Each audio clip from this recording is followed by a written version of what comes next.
Very passionate, very talented. Hey, you, wake up. It's Saturday morning and it's time to jump on that to do list. But that home improvement project doesn't have to be a chore. Before you jump in, tune in here to About Your House to listen and learn from the most experienced and reputable contractors and service providers in the industry. On today's show, we have Matthew Query of Freedom Contracting and Kevin Frye of Frye Custom Painting. About Your House is brought to you in part by Carolina Foundation Solutions, a licensed general contractor in North and South Carolina. From the hills to the coast, if you have a problem, they have a solution. Also brought to you in part by PutToolsInSchools.org, connecting students to tools of the trades and raising awareness of the many career pathways. So sit back, relax, and enjoy some time with us as we spread a little love. And now, here's your host, Ray Terry.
Hey, and good morning, and welcome to another beautiful, beautiful autumn morning. Hey, it's getting chilly. All the heaters on, furnaces on. If you hadn't had your furnace checked out, it'd be a good time to do so. And I won't plow the garden of changing your filters yet, because we're going to change time here in about first weekend of November. Should be every 30 days.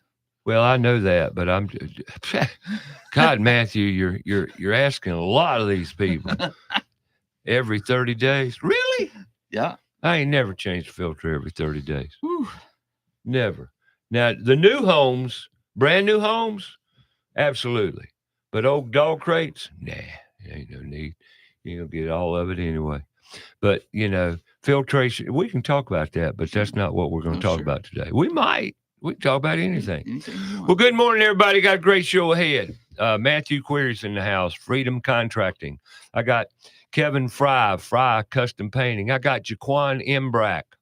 He's can I call you student? Is that fair? He's a student. Student of what? The trades. He's under my tutorage. That's a good word, isn't it? Yeah, it's good. Tutorage. Is that a good word? I think it's tutelage, but there you go. I knew it was sounded a lot like it. I'm a Southern guy. I don't know all them big words. I try sometimes when I get it. I might try to sound intellectual. I don't know. But anyway, no, it's a great show. What we're going to talk about today is stuff. We're going to be really talking about your house today, primarily. Although, you know me, I got to venture to stray aside and talk about other stuff because there's a lot to talk about. It's autumn. You know what this is a big season for in Charlotte and surrounding community? It's a big season for barbecues. Fall, autumn, like we rode down the road yesterday. Remember, Jaquan saw that big like church gathering spot. I call it a church gathering spot because it looks like a place you'd have a big old reunion. A lot of people don't know what reunions are. You know what a reunion is? You do? Cool. Well, there you go. I stand corrected. You know what a reunion is, Jaquan? Cool. He knows too. Okay. Like I say, I'm kind of behind the times. But anyway, Mallard Creek Barbecue. coming up. The fourth Thursday, I think it is in October, which is coming up in a week. Next week, it will be. But anyway, that's a tradition in the Carolinas that's still hanging on. So many other ones have gone by the byway. Yeah, it's a shame. But welcome to Charlotte, growing, booming metropolis called the Queen City. All right. I got Matthew Query, as I said. Good morning, Matthew. Thanks for coming. Good morning. You came short notice. I appreciate it. Yeah, absolutely. I've had so much on my plate lately that I just hadn't lined up everybody, all the guests I need to, but I'll catch up. And he brought Kevin Frye. Now I got to start plowing this garden here. Where'd you meet Kevin? Matthew, where did you meet Kevin? So Kevin moved in next to me, right across the street. Across the street from you. Yeah. And So y'all were neighbors? Yeah, we're neighbors. Yeah. Wow, Yeah. that's awesome. Yeah. And the people that lived there before had a couple of kids. We never really hung out with them too much, but I told the lady, I said, hey, you better sell your house to some people with some kids. Well, answer to prayers, because Kevin also has 4 children like we do, and they're about the same age as our kids. Oh, that is awesome. And so they're like best friends now. And I went over and met Kevin on the day that I moved in. You were there introducing yourself. Yeah, I was a big weirdo. So you got 4 kids. Yeah. You got 4 kids, and they're Yeah. kind of tied. Well, 4 kids. They're kids for Pete's sake. Yeah. They kind of meld. Yeah. You know, if they're close in age, they meld. At least that's what I did when I was a kid. Yeah. Can I ask you a question on that note? Sure. You got any woods around your house? We do. Yep. Do the kids go play in the woods? Yes. That's so good to hear. Yeah. You know? Even it's so amazing because kids are kind of naturally attracted to woodland. We both have like a small little strip of kind of woods. Mine's basically like a line of You've got a lot of pine trees in your yard. I've got a lot of but we also have a woods kind of. You got have you got a natural woods kind of area? Yeah. And they love to go in there. There's all sorts. There's all sorts of. Well, I know you don't have to tell me. I grew up. See, I don't know what it is, but there's some. Well, I do know what it is. It's innate in all of us. We're animals. We're animals, people. Get that. You know, back before there was all these buildings and stuff and all the pavement, there was pathways that we walked in, and there were trees everywhere, and there was animals and stuff. Yeah. And we didn't have all this stuff.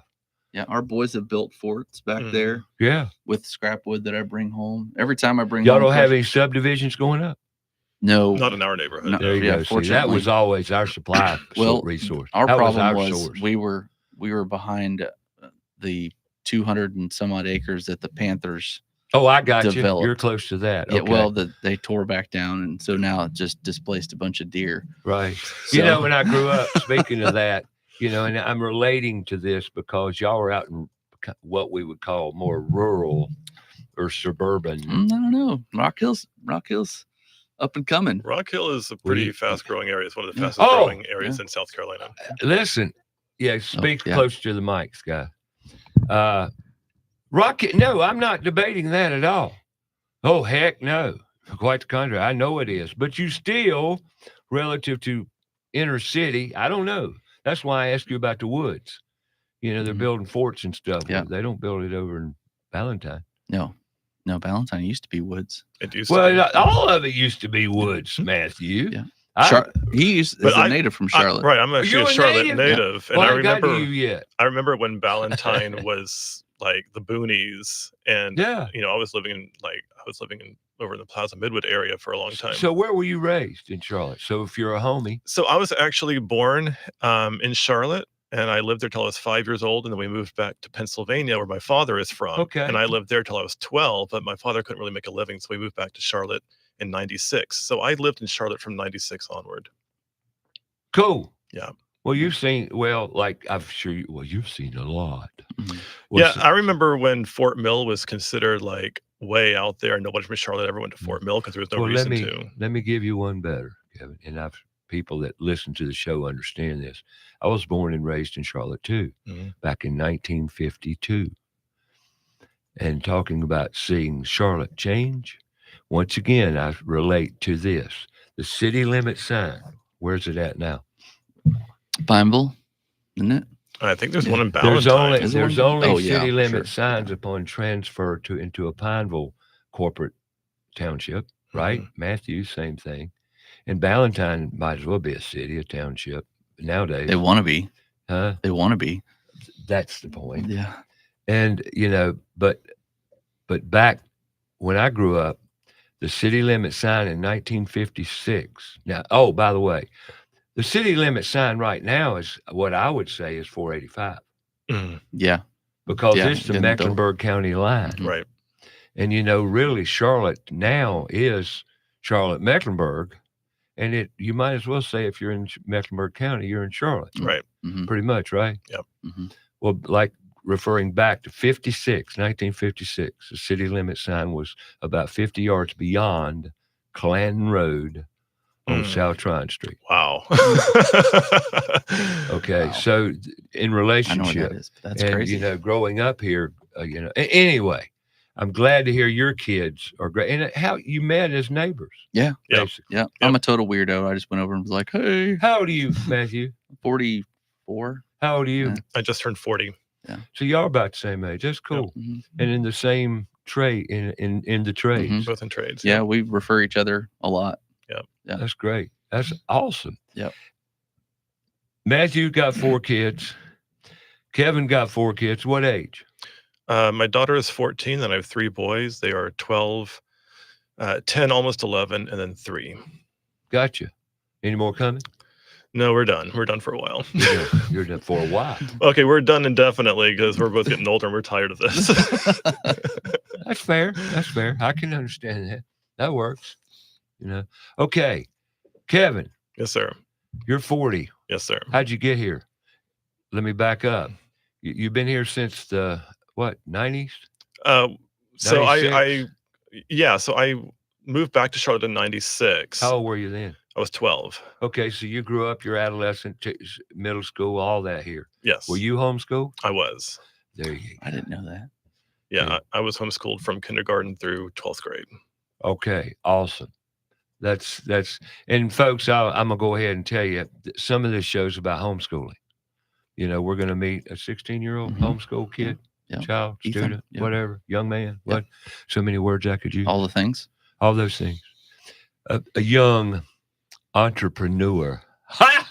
I use the word. You hear that, Richard? I use the word. I'm proud of me. I was hard on. That's 2 big words already. Well, within no, 15 no, minutes. No. Entrepreneur. I criticize the heck out of that word. Haven't I, Richard? I gave that word pretty much rugged. Just bad talk. And why? Because it's one of those new words that when you ask kids, what do you want to be when you grow up? They say, I'm going to be an entrepreneur. Mm. Of what? See, it's like saying I'm going to college. For what? To get a degree. For what? You with me? Mhm. Right. So, okay. Were you homeschooled? I wasn't. My parents are both teachers. Oh, I can't remember all these histories. That's okay. man. Yeah. I have a sorted past. You what? I have a sorted past. Yeah. You never taught though, right? I've never taught. You never taught. No. Okay. I thought you got. Well, you got a kind of a teacher personality. actually, I guess when I lived in France for a year, and my mom found English teaching assistant job at 2 French high schools, Right. and so we applied for that, and I got the job. And so at what was I 21? Mm-hmm. At 21, I had a couple of different high schools that I taught at and a couple of different classes. And I would just go speak English to them and talk to them about America and different things. And so I guess kind of a teacher. I do like to teach. Well, it's mentoring to the English language Yeah. and culture. Yeah. So that's exactly what you were doing. Yeah. Pretty much. Yeah. So it paid for all of my extracurricular activities, travel when I was over there. So it was great. But I do like to teach. It's definitely in my blood. I mean, you've seen my YouTube Well, I channel. know it's in your blood because that's one reason you're here, right? Yeah. You know it or not? Yeah. I love it. Love it. Yeah. Love it. Because you bring Kevin and the fact we had this homeschool conversation, and I'll bring it up and put it in the court it belongs in. I'm after networks or groups, homeschool groups, to put tools in schools Mhm. with. to teach kids at least some basic life skills around the tools and the trades. And we've been doing it now this year we kind of have taken not a different direction, a new direction in groups, more of community organizations, other nonprofits. And now we're doing some time with 15 kids at the West Boulevard Ministry every Tuesday night. And it's a blast. These kids did a event last Tuesday night with them. Spent an hour and a half. It was fantastic. Gave Bart Noonan a heart attack almost when I whooped out the circular saw. He said, "Oh my God," he went nuts. But rightfully so. You don't want the kids to get hurt. And, I took my thumb off. Well, you're a contractor, right? I mean, which contractor hadn't cut themselves or, and even Kevin, I already know he's cut his finger a time or two in what he's done. Well, it's hard to cut your finger with a paintbrush, but I've certainly tried. But you never cut yourself with a razor knife? I have. There times, you go. Yes. Yeah, man, you can't work in the trades any way, shape, or form and not cut yourself. Because you probably hung wallpaper. No, actually, that's something that I am adamantly opposed to. Really? That's good to hear. Yeah, I enjoy taking it off the walls in preparation to paint the walls. Put that sticky stuff up. Yeah, so I have dealt with wallpaper before. I'm familiar with it. I just prefer to stay away from it myself. Well, you're a smart man. All the interior designers listening, they're like, "No, don't listen to this guy." Well, wallpaper's on the way back. It is. I mean, I went in the house, I don't know, 2 months ago to put a vent hood in, and went into bed brand new. Mhm. Well, brand new remodeled. It was an older home, but they had moved out and said, or never moved in yet or something. Anyway, the house was empty. And I went in the bathroom and said, "Oh, well," because you could smell it. Mhm. And immediately I said, "Oh, wallpaper. Wow, that's new." I actually really do Again. like wallpaper. I should rephrase that. I'm not adamantly opposed to it. I just think that there's a place for it, and it's I agree. It's not something that I No, want to get into It's myself. one of those features. We'll talk about that because you do wall paintings. Yes. See, he's an artist too. This kid's an artist, and He is. he is. There's no doubt about it. See where his love and passion is. You know how I know that? Your Facebook post. Oh yeah. I also have an Instagram that has all the same pictures on it, but why would I want to replicate? But anyway, welcome to social media, folks. Yeah. I got to take a break. 704-227-8986. We'd love to hear from you if you want to talk. And if you don't, and you just want to listen, we'll certainly talk your ears off. Right here on About Your House, I got Matthew Query, Freedom Contracting. I got Kevin Frye, Frye's Custom Painting, and I got Jaquan Embrack just sitting there saying, "What in the heck are they talking about?" But no, seriously, we'll be back with more. I've got Ethan Wells coming in next hour. Roddy Player's going to be calling in Queen City Audio, Video, and Appliance. Going to talk about how the day went feeding the Hope on the Hills. He'll talk more Hope for the Hills. Excuse me. He'll talk about that and. The holidays are ahead. Well, you need to know about appliances. It's cooking season. We'll talk more on About Your House. Come back. We'll be here.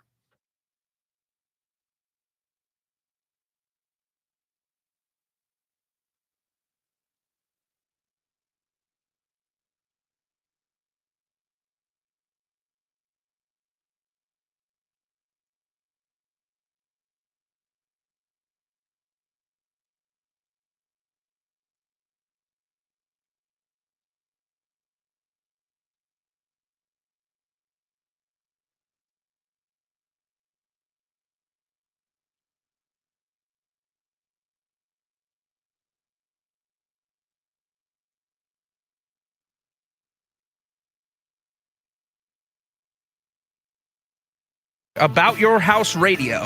We'll be right back after a word from our sponsor. Carolina Foundation Solutions is a family-owned and operated company and a licensed general contractor in North and South Carolina, providing foundation solutions from the mountains to the sandy shores of the coast. At Carolina Foundation Solutions, our objective is to help educate, offer guidance, and provide assistance. With over 200 years of combined experience, our family of experts are ready to help protect and repair your largest investments. If you have a problem, we have a solution. Call 877-883-4626 or online, carolinafoundationsolutions.com. Go outside and take a look at your home. Are the gutters doing their job? The number one enemy to your home is water. Most homes are built with small, inadequate gutters and small downspouts. ABS Insulating has a division of the company that does nothing but gutter services. All gutter services: cleaning, maintaining, repair, new downspouts, replacement, and new gutters with many types available. They're a leader when it comes to gutter protection. Call ABS Insulating today, 704-821-4343 or absinsulating.com. Owens Chimney Systems is known for all professional chimney services since 1989, including chimney cleaning, recommended annually, chimney evaluations and inspections, any and all chimney repairs and restorations, gas fireplace and gas fire log service, furnace cleaning, cleaning out one of the most overlooked appliances in the home. Get it done right the first time. That's Owens Chimney Systems at 704-554-9595. Or you can visit us online at owenschimneysystems.com. Have a comment or question for the show? Call us 704-227-8986. That's 704-227-8986. Now, back to the show.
All righty, welcome back. I got to talk about the weather a minute. Yeah, the Oh weather. boy. I'm gonna tell you something. It is absolutely gorgeous. But next week, I looked at it a little before I came on the show today. Look at that. Look. Oh, yeah. Look. 76, 79, 78, 79, 78, 73. Every day, sunny. No chance of rain. Up and through next Saturday. Even sun. Sunday, even Monday, even Tuesday. And dry out Western North Carolina. Golly, you talking about some dry weather, pretty weather, autumn weather, lows at night in the 40s, mid 40s, and hey, we're gonna get in the upper 50s again at night. So beautiful, beautiful weather ahead. Yeah. So painter, do you do exteriors, by the way? I don't advertise it. I'm willing to do some exterior work, but I'm a one-man show, so I don't get out the scaffolding. I don't do anything that requires two people to haul the equipment out. So no. Discipline. So basically, I'll do like a front porch. I'll stain the deck. I'll paint your front door if your HOA requires it, stuff like that. Smaller stuff. You don't want to be climbing a bunch of ladders and stuff. Right. I don't want to kill myself. Do you have a pickup truck? I have a Honda Element. That was the question that I wanted to ask you today. What's your toolbox? I drive an 04 Honda Element that I am painting myself on the outside. Unfortunately, the last time I was doing some design work on the outside of it, it rained the next day and washed a lot of it off, and I have to go back and peel it off and start over. But the stuff that I got on, what did we learn, Kevin? That I should put a canopy over my vehicle before the rain comes. There's a lesson to everything. Yeah. You know, like I say, Jaquan, right? See, I'd use lessons all the time. Because, the only time we learn, when is the only time we learn? I got to ask this. Failing. Failing? When we fail. When you apply. Because if you don't apply. That's true. And fail, you don't apply, you won't fail. Right. So application is the way we learn. Yeah. It's the only way we truly learn. Would you agree or disagree with that? Yeah. But we don't do that in school. You apply a test, a pencil, piece of paper, thought, memory. Never. What do you mean by never, Kev? I mean, I went through 12 years of education as well, and I remember pretty much up through 4th grade, and I've used up through 4th grade, but after that, I've not really used anything that I've studied in high school. It was a complete waste of time. Really? It was a complete waste of my life. Richton loves that. Didn't he? Tell us how you really feel. No, I love it. But he's spot on. But here's a guy. You were homeschooled. Yes. But, you know, where were you at? How'd you get to where you're at? I mean, you're a painter and you're 40 years old. Yes. You're 40 years old and you do Yes. custom painting. Yes. How'd you get here? Well, that's a long story. Well, Actually, good. I got a little time. I didn't want to be a painter when I was younger. My father was a contractor and handyman, and he took me to work with And him. he was in Charlotte. He was in Charlotte. Well, his name is? His name was Mark Frye. I'm sure there are a lot of old time Charlotte. Well, I'm an old natives timer. Okay. Who probably worked for him. He had a big name in Myers Park. I knew him. I wouldn't be surprised. No, I knew him way back when. I did. Keep talking. So he took me to work with him whenever he needed an assistant, and he taught me how to hold a brush and how to paint, and that's what I learned, and that's how I made some money. But then I didn't really want to follow in his footsteps. He needed a painter too, didn't he? He did. Your dad needed a good painter, and he had you right there, and you gravitated. You grabbed the brush and said, "Boy, look at that boy handle a brush." Right, and that's and Like anytime a he had a surgeon. painting job, he handed me the brush and told me to go to work, and I did. But I didn't like it at the time. I was young and had How my own young were you ideas. when you grabbed the brush? 11, 12. Really? That's awesome. Yeah. Yeah. Okay. Yeah. Keep talking. 11 So- 11 years old. You was just a puppy. Right, and I graduated from high school, and I didn't want to follow in my dad's footsteps, and so Why? I didn't like it. I wanted to go be my own man and adventure. You wanted to be more independent. I wanted to be independent and travel the Okay. world, and so I actually, years down the road, after working in coffee shops and an office and a warehouse, I did a lot of bouncing around and floundering in life for a while. But then But were you happy? it was fun, but I wouldn't say that I was fulfilled. No, I didn't say fulfilled. I said, were you happy? And you can't be happy until you're fulfilled, can you? So I wasn't ultimately happy. No. The purpose. Right. Okay, that's the point. Right. I went in the back door there, but it worked. There you go. We all ended up in the same place. Yeah. Okay, so you floundered around. Floundered around, and then my parents got divorced, and my father wanted to sell the house and move out to Charlotte, and I didn't want to leave Charlotte. So I thought, well, if I'm going to have to leave Charlotte, I'm really going to leave Charlotte. And I had always had a passion to go to Japan. So Awesome. I actually went and got certified to teach English, and I moved to China for a year, and then I ended up So living you there didn't for go to college to get a degree in teaching, but you went to a class, something to give you an intensive certification course. Yes. Wow. So and went to Japan to teach English. So you're telling me there's another way? Yeah, there is another way. So I actually didn't go There's to Japan always first. another way if you just explore it. That's the point I want to make around that. Yeah. You can do anything you want to do, and you don't need what they tell you you need. That's the cash cow part. That's the money part. But the happiness and purpose-filled part doesn't even go in there, does it, Kevin? No, it doesn't. Sorry, I just had to throw that in there. So I ended up living in China for almost 2 years. China? Yes. Wow. And awesome. then I went to Japan and married my girlfriend, who was Japanese, but we met in Charlotte. And I had to go back to Japan to get married? we got married in Japan. That's awesome. And then we ended up living in Japan for 7.5 years, and we had 3 kids there. And then my father passed away, and we moved back to Charlotte in 2018. Do I get the sense that you and your father did in jail? I loved him. We had a I didn't good say relationship. You didn't love him. See, I love my father, but we did in jail. That's why I'm kind of I wouldn't say that we had a really close bond. No. right. I feel that. No. But I had a lot of respect for him. And when he passed away and we moved back to Charlotte, I had 3 kids, and my wife had to stay in Japan for 6 months to get her green card. So I had to make ends meet. So I picked up my dad's tools and went to work and started my own business. And how old were you then? 34. 34. Started your own business doing what? Well, I guess I was 35 when I actually started the business. So yeah, I had just doing turned business 35. doing what? Painting. Just painting. Just painting, because that's all I knew how to do. I didn't know how to do carpentry. I didn't know how to do drywall. I didn't know how to do anything. But I thought, I know how to read painting. a measuring tape? Yes, I did. Okay, cool. I had to get that off the table. I'm dwelling on that here lately. Aren't I, Jaquan? Jaquan knows I've drilled him every day on measuring tape. But he's getting there. He's getting there. It was funny last Tuesday evening, I was working with West Boulevard kids. And I was sitting here drilling, talking to 15 kids about fractions, which none of them really knew it or embraced it and understood totally. But as we went further and I started drilling them on like how many quarters make a dollar? Mhm. Okay, well, how many quarters make a dollar? No, I go on it. I'll get off on it again. But anyway, you could see the lights go off. And finally I said, no, you can't answer anymore, because every answer he was right. With this, and you could see the light, and it's so neat to watch those lights go off around fraction. Jaquan did it yesterday, But fractions are important, especially if you're in the trades. What do you think, Matthew? Yeah, absolutely. It's so important. All right, so you've been custom painting now. Yes, sir. What's I love the fact you're an artist too, and you are an artist. Yeah. And he does what, and you're a sign painter.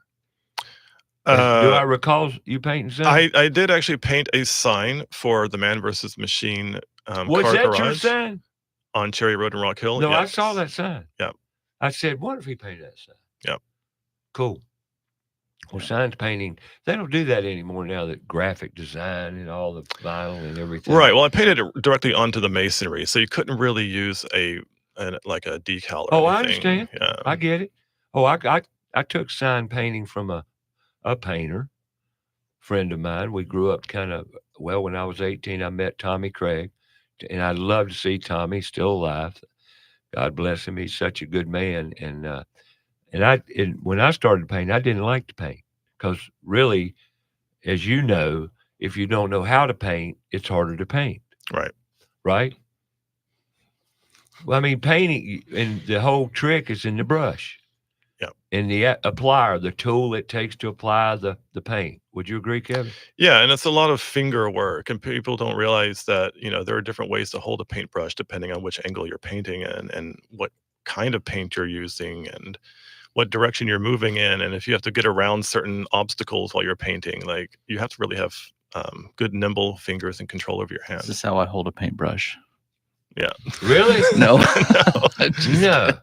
But like, I was trying to teach. It's Kevin. Go ahead. I was trying to teach my kids, like, well, if you have to get around this hole that's in a closet, you can't just move your entire arm. You have to actually move the brush. Yeah, you got to learn to fingers. move the brush. Absolutely. Right. I love to paint now.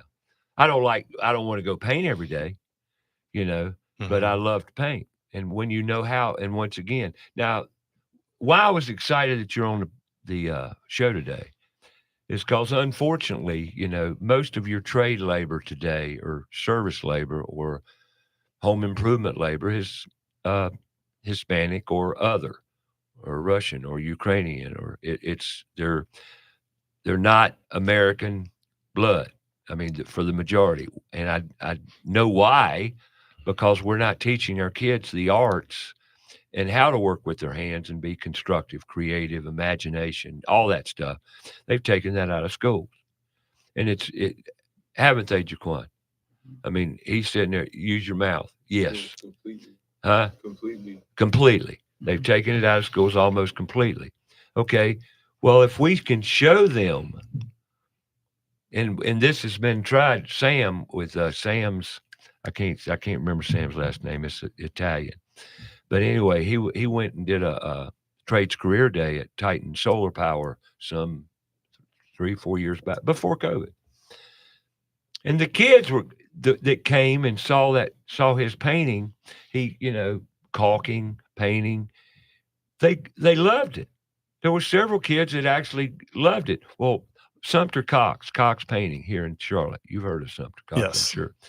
Well, Sumter called me and wants to help. And I'm going to reach out to him and try to get him to show up and expose painting to kids, because it's fun.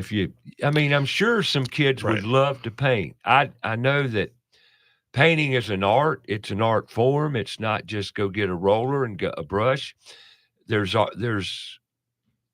There's stuff you need to know. And residential painting is not something that's usually taught in a community college or anything like that, because there's no certification course for it. There's no way to get certified. There's no way to get a licensure for it, because it doesn't exist. And so the only way that people ever learn how to paint is from someone that they know who teaches them. And very few people are willing to take the time to do that. Very, very few people have the time to teach anymore anything. Right. I'm trying to do my best with this young man. because I want to give him time, but it takes time. Yep. What's our most valued commodity? Time. Time. And everybody's too busy. Have you noticed that lately? Yeah. We're too busy. But you love to paint. Now, how do you get your work? Mostly word of mouth. I'm a member of BNI Business Network International. Oh, you do that. Oh, I yeah. do that. And Me so I too. do a lot of business You're in the networking, BNI Oh, yeah. club too? We're in the same group too. Yeah. which is actually a total coincidence. I was actually up in the Fort Mill BNI chapter first, and then I moved down to the Rock Hill chapter when I moved to Rock Hill because it was going to be closer for me. And it just so happened that Matthew here is actually my neighbor and fellow BNI member. So we did not plan that, but it just worked out. So which BNI are y'all? Can I ask Old that? English Networkers is the name of it. Mhm. Where's it at? Hoppin, Rock Hill. They meet at Hoppin. A what? Hoppin. It's a A pancake like place? brewery on tap, basically. Oh, So okay. it's like 100 different beers. And What wines. time? Y'all don't on meet tap. in the mornings. We do. Oh, you do? We do You just 7:45 to don't 9:15. drink beer. No. Well, sometimes when we have celebrations, we'll get Hoppin to turn on the orange juice and they've got like Champagne and wine. Okay, and cool. wine. So I got we'll you. have some morning What do you call those? Mimosas. beverages, and mimosas stuff? or whatever. Yeah. So, Whatever they're called. but yeah, no, we don't normally drink in the mornings. Normally just coffee in the morning. Yeah. Well, I have news. Not that anybody cares. I quit drinking 3-4 days ago. I Good. just quit again. All right. I've quit several times in my life, but you know what? My mental clarity, even 4 days in, is incredible. Good. Yeah, it's a beautiful thing. Good. And well, anyways, it is good. It's a great thing. Back to his painting. Mhm. Painting intrigues me. And see, very rarely do I get an opportunity, Kevin, to have a painter on the show. And people think honestly, and now that you're on the show, and I'll talk to you at some point, Matthew. I just appreciate you being here. I'm eye candy. You're And that's why you're on the radio. I love it. I love it. I talk sometimes about painting because people, one thing I did, and I've shared this before on the show, and I don't know if you've ever done it, go into a box store and go to the painting section and watch people on a Saturday come buy painting stuff. Mhm. I know that's, huh? Like me. No. Have you ever No. done that, Kevin? Well, I haven't gone there for that purpose, but I'm always in stores buying paint, and you can tell who's a newbie and who's not. Yeah, but I would do that just for my own special entertainment, and I'd watch them pick, and they would always go for the price. Mm. Hmm. You can't do that. No, You can't, can you, Kevin? No. I don't even buy paint from box stores usually. Well, I was going to ask you, about where do you buy your stuff? Most of my paint comes from Sherwin-Williams or Yep. Benjamin Moore. There ain't but 2 or 3. Well, there are a lot more Sherwin-Williams than there are Benjamin Moores. There's only one Well, Benjamin that Moore ain't what I in meant. Fort Mill. What I meant is there ain't but 2 or 3 brands worth Right. top drawer. Now, PPG is good. I just don't buy their stuff just because it's not convenient for me geographically. I'm usually far from a PPG. But You ever go to Eastway Paint? no, but my father used to buy a lot of his stuff from there. I don't doubt it. Frank Harrelson and Sons. I hadn't seen Frank or the boys or been in Eastway in, oh God, probably 4 years. I don't get much paint anymore. They have good reviews. Who, Eastway? Yeah, Of course they do. everybody Yeah. I know who's ever been there loves them. Well, they're great. I mean, the paint match, the time, the Mhm. effort, the quality of paint. Yep. Everything about Eastway is great. He used to be a sponsor of the show back when I was on FNZ. Yeah, Frank's a great guy, great community guy. Of course, he's getting older like all of us. I was thinking about how many people are gone. He's been around a long time, Frank. Good guy, great guy. Got some good boys too, stepped up. And there again, any of your kids stepping in the shoes, you think, maybe? I don't know. My kids really enjoy coming. Just the other day, last week, I needed to go finish a job, and the crawl space had been what do you call it? Finished. Encapsulated. Yeah. So I brought 3 of my Jaquan 4. was under one last week, Oh, too, yeah. wasn't you, bub? Nicer when they're encapsulated. Yeah. So I took my 3 youngest with me, and they all crawled back there in the crawl space with me and watched me finish some work and absolutely loved it. What But were you doing? Can I be nosy? So I was finishing. This client wanted me to move some. They had a laundry room they wanted to make into a hallway / coffee bar. Right. And so they had all these utilities in the wall, including a condensate drain that was going into the washer drain. So we deleted the washer drain, of course. So I had to do something with the condensate. So I ran it down through the crawl space and out the foundation Yeah. wall. And so it was just a simple attaching, Right. a couple of fittings. But still, sure. they were down there. They loved it, and I've taken my son before. He's helped me quite a few times, but all my kids really enjoy coming. I think it's just. I don't think, I know for a fact, and this is part of my put tools in schools thing again, Anytime I go out and engage kids, and I might add with the West Boulevard crowd, I got 6 coaches, all men. And the ages of those men come from probably 55 on down, maybe even as high as 60. There might be on down to some young adults. And they get as excited as the kids because a lot of older adults never had the opportunity because of school, education, our system never got to engage in any kind of tools. Mhm. And you'd be surprised how many kids don't even know what a Phillips screwdriver is, right, Jaquan? Mhm. He didn't know. Mhm. He didn't know what anything was. Mhm. And if you don't use it, going right back to learning, you never learn till you apply. Put a set of pliers. He fumbles. Anybody new is going to fumble unless you just, or you're one of those mechanics like I was. You just grab it and go for it. Probably. Well, I take it back. Great example. I gave him one of the first mechanical jobs I ever instructed. I didn't really instruct him. I said I did what he needed to do is replace a battery in the truck, right? Remember that? And he over-tightened the cable and popped it because it's lead. You know what I'm talking about, the connector around the battery post. You ever done that? I know what you're talking about, but no. You ever changed the battery?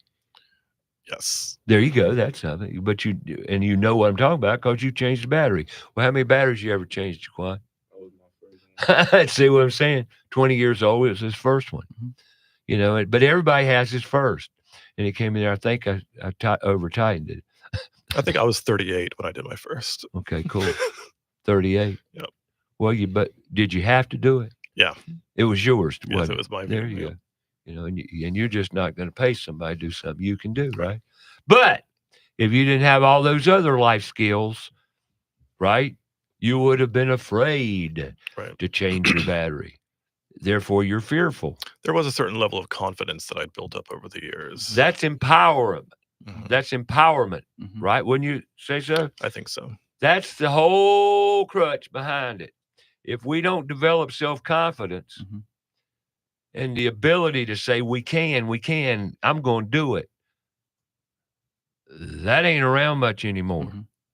It doesn't have to be with any particular thing. No. Just Right. working with your hands, period. Just applying, right? And I tell him that all the time. Just try, fail, apply. Fail forward. But if you don't know how to apply, you're scratching, you say, what do you mean? Right? Because you don't know the concept. But believe me, with kids today coming out of our public school system, that's what we're dealing with. I ain't trying to be critical.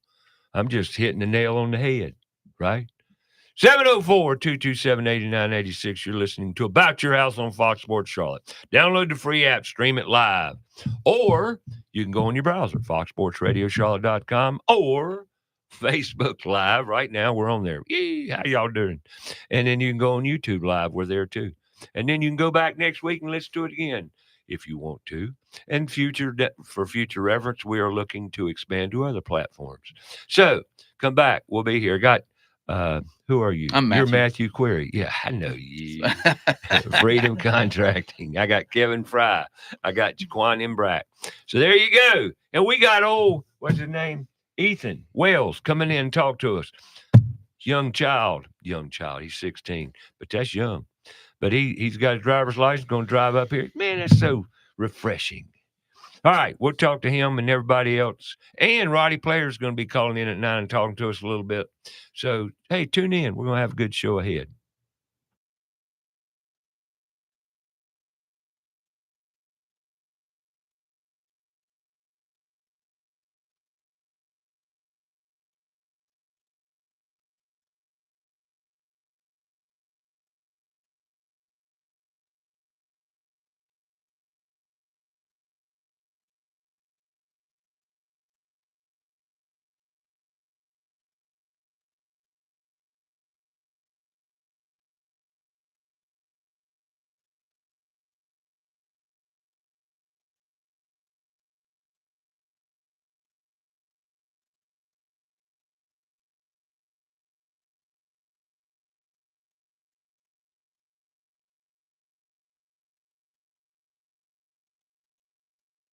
More about the show? Go to our Facebook page, About Your House Radio.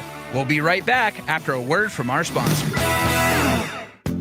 John DeLand here for Crown Town Cannabis. We at Crown Town Cannabis care about you and your health. All of our products, from edibles to topical creams, are all third-party tested for purity and quality. 4 locations, open 7 days a week to help you with any concerns you may have. Monday through Saturday, 10 a.m. to 7 p.m. Sundays, 11 a.m. to 6 p.m. You can call us at 704-412-7121 or online at crowntowncannabis.com. The professionals at Kilo Exterminating Company have over 70 years of experience in pest control. Throughout the years, they always pride themselves on maintaining the highest standard of quality and customer service, with every technician being state certified. And moisture readings are standard with every inspection. Their top priority is ensuring your home is free from pests such as ants, mosquitoes, termites, and any other pests wreaking havoc on your home. That's Kilo Exterminating at 704-333-9855 or online kilo.biz. That's 704-333-9855. Hi, Roddy Player here with Queen City Audio, Video, and Appliances. Do you ever wonder how a local, family-owned business can compete with the big box national chain stores? It's simple. As part of North America's largest buying group, we have over $15 billion in buying power. We buy products at great prices from more manufacturers than any chain store, period, and we pass those savings on to you. So buy local and save more at Queen City, where you'll always find the right product, right price, and real answers guaranteed. Have a comment or question for the show? Call us 704-227-8986. That's 704-227-8986. Now, back to the show.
All right, welcome back. 704-227-8986. If you want to call, you're listening to About Your House. You're back. And I want to tell you something. Yeah, that's right. I tell you something.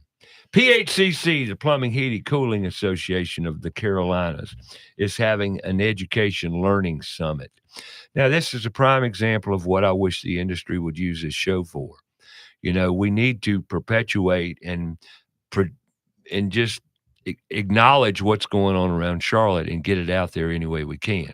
Okay, well, it's all about education, right? And learning more stuff. They're having a PHCC of NC Education Summit in their annual meeting November 10th. That's November 10th, which is a Sunday, 11 a.m. to 9 p.m. And let me tell you what's happening. It's going to be at the Fairfield Inn and Suites in Charlotte, uptown. Uptown Fairfield Inn. Okay. It's a technical education day, Sunday, November 10th. Okay. And what's going to be covered? So I'll tell you. They're having from 11 to 12 Sunday. It starts at 11 a.m. registration. And then at 12 p.m., plumbing breakout, well seal certification class. So there's extended education right there. Great education if you're interested in educating yourself as a plumber in the well seal certification class. 12 to 2, HVAC breakout, fundamentals of A2L system services and installation procedures. Long story short, this is actually a 3-day event. If you want to check out the information, you can go to phccnc.com, the phccnc.com, and learn about all the benefits to attending this education summit and what you could learn as, remember, it's the Plumbing, Heating, Cooling Association of the Carolinas. So there you go. But I've got to say something outright, which gripes the heck out of me. I read the whole agenda, business meeting, everything. There's not one speak, one talk, one mention of workforce development and engaging for trades. And you know what? I don't care how you do it. It needs to be discussed and done because there's tremendous amount of HVAC companies in Charlotte. I seem to upset them apparently because they, we can't get engagement from HVAC companies to step up and be a part of Put Tools in Schools Trades Career Days. I know it costs money to send people. I know the bean counter is looking for a return on investment. I get all that. But this is one of those things, if we don't invest our time as industry people, nothing's going to change. And most of all, kids aren't learning anything. We need to embrace them. Have you talked to Mike Gettings at Panther Heating and Air? No. Need to get you his info. I bet he would be 100% on board with helping with that. Well, I don't mean to complain and fuss, but my gosh, we've got a problem. I mean, it's a big problem, major problem. So anyway, take all that time they're using to make minute or 2 minute long radio ads and put it into. Well, you can come and embrace. Now, Jaquan, give Jaquan a mic a minute. Now speak up, son. You've been to a trades career day. Yes, I have. And you've never been to one before, have you? No, I have not. Do you think it was worthy of the kids? And what were your thoughts of it? Well, they looked pretty engaged, and one kid that came up to the table, Uncle Ray was talking to him, and he told him that he wanted to do welding, and he looked really interested in it. He actually came back to his table and asked him for help with an app, the Tools in Schools app, and Uncle Ray walked him through it, and he said, "Thank you." And he was like, yeah, kids are exposed to opportunities they never see. They're never exposed to. And at least they need to know of the pathways available to them, just like painting, Kevin. Now, I know you don't have work. You don't want to have help. Give him the back to him. Thank you, Jaquan. Appreciate that. Do you want help or do you not like help or do you? Now, I understand, believe me, because I was kind of guy right now. I tell Jaquan when we go out on a job, I'm not going to take all that time because we're under the time frame. Like I said, none of us have enough time, but I try to allocate time to teach. I don't know how I'm doing. We'll see. But are you learning stuff? Every day when I'm with him, I'm learning something. What's that? I said I learned something with him every single day. Awesome. But taking, and I will be the first to admit, it takes time and patience to teach. And I commend all you teachers because y'all feel worthless sometimes. I know. It's like beating your head against the wall. Yeah. So I've tried to, several years ago, I was looking to hire an employee, and I was getting a lot of alcoholics and drug addicts and people that I didn't really want to represent my company coming looking for a handout. And I thought this just isn't worth my effort to train these people because they're not even showing up for work on time or at all, or they're stealing their parents' vehicle to come. So it just wasn't worth it for me. So now I'm training my children. They're not able to work for me full time yet, but I'm hoping that someday that if they want to, it will be available for them. I like your attitude. But I'll also say that I realized this is hearing feedback from my own clients that they actually like the fact that I'm a one-man show because the person that they call is the person who did the estimate. It's the person who's doing the work. It's the I person who agree. responds to the emails. So there's no middleman, there's no breakdown of communication, and they really like that. So I want to give my customers the best service I can. And that really breaks down to the best and most important thing we do every day, and that is communicate to our customers. And Matthew, you don't have any help, do you? For the I most don't. part. No, I have Thomas. You've met. Oh yeah. But he's technically a subcontractor. So Well, I understand, but he's help. Yeah. You know, you can label them what you want. They can be a 1099, a sub, a this, or that. I don't care. Show up. I don't like all these names. Show up and do what you're supposed to do. Yeah. You know, Man, communication. I had a roofing. Communication's everything. I had a roofing job that went terribly this past week, and it all could have been just so much better with good communication. Just, hey, we were behind on our one job. We weren't able to get there. You're always saying, Jaquan, you're tuning in here. But yeah, right. And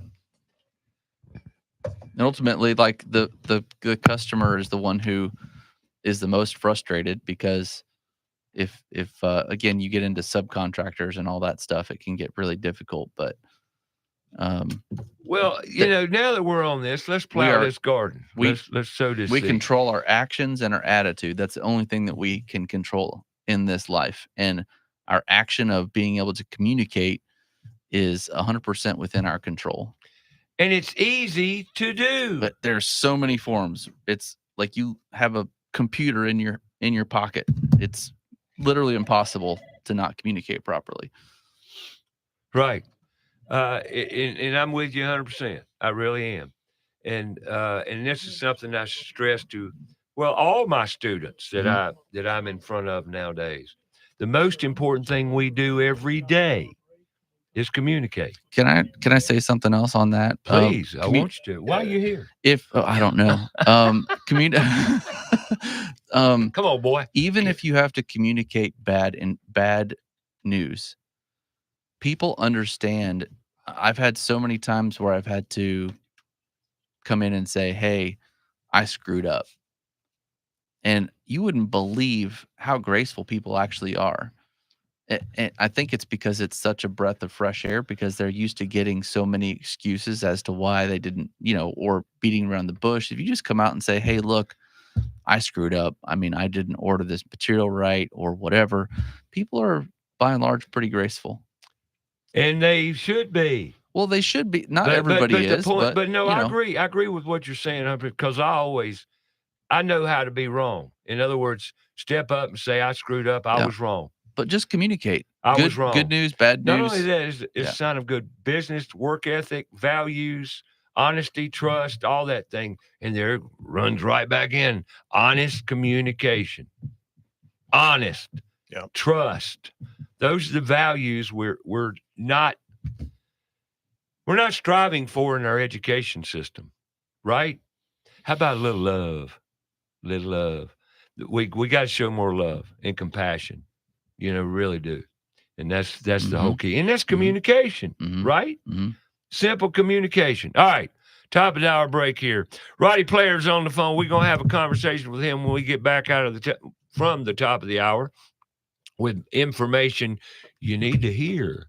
And Roddy's been here. His family, the Player family, God bless them, been in Charlotte since 1952. That's the year I was born. So let's say going on 73 years. Not a bad trip. Great company, great family, great stuff. We'll be back. Talk to Roddy right after this.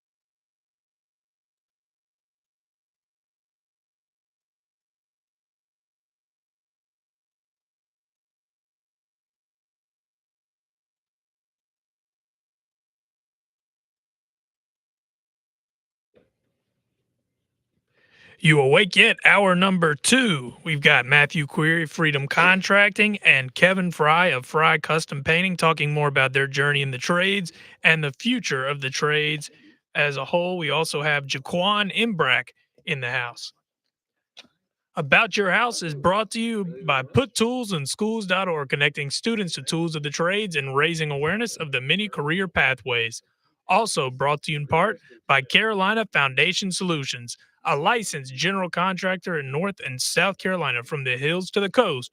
If you have a problem, they have a solution. So sit back, relax, and enjoy some time with us. We'll share our knowledge and provide encouragement to improve not just your home, but every aspect of life. And now, here's your host, Ray Terry.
All right, welcome back. Hour number 2. We got Matthew Query in the house, Freedom Contracting, and Kevin Frye from Frye's Custom Painting and Jaquan Imbrack. And we got, is he going to come text you? We'll see.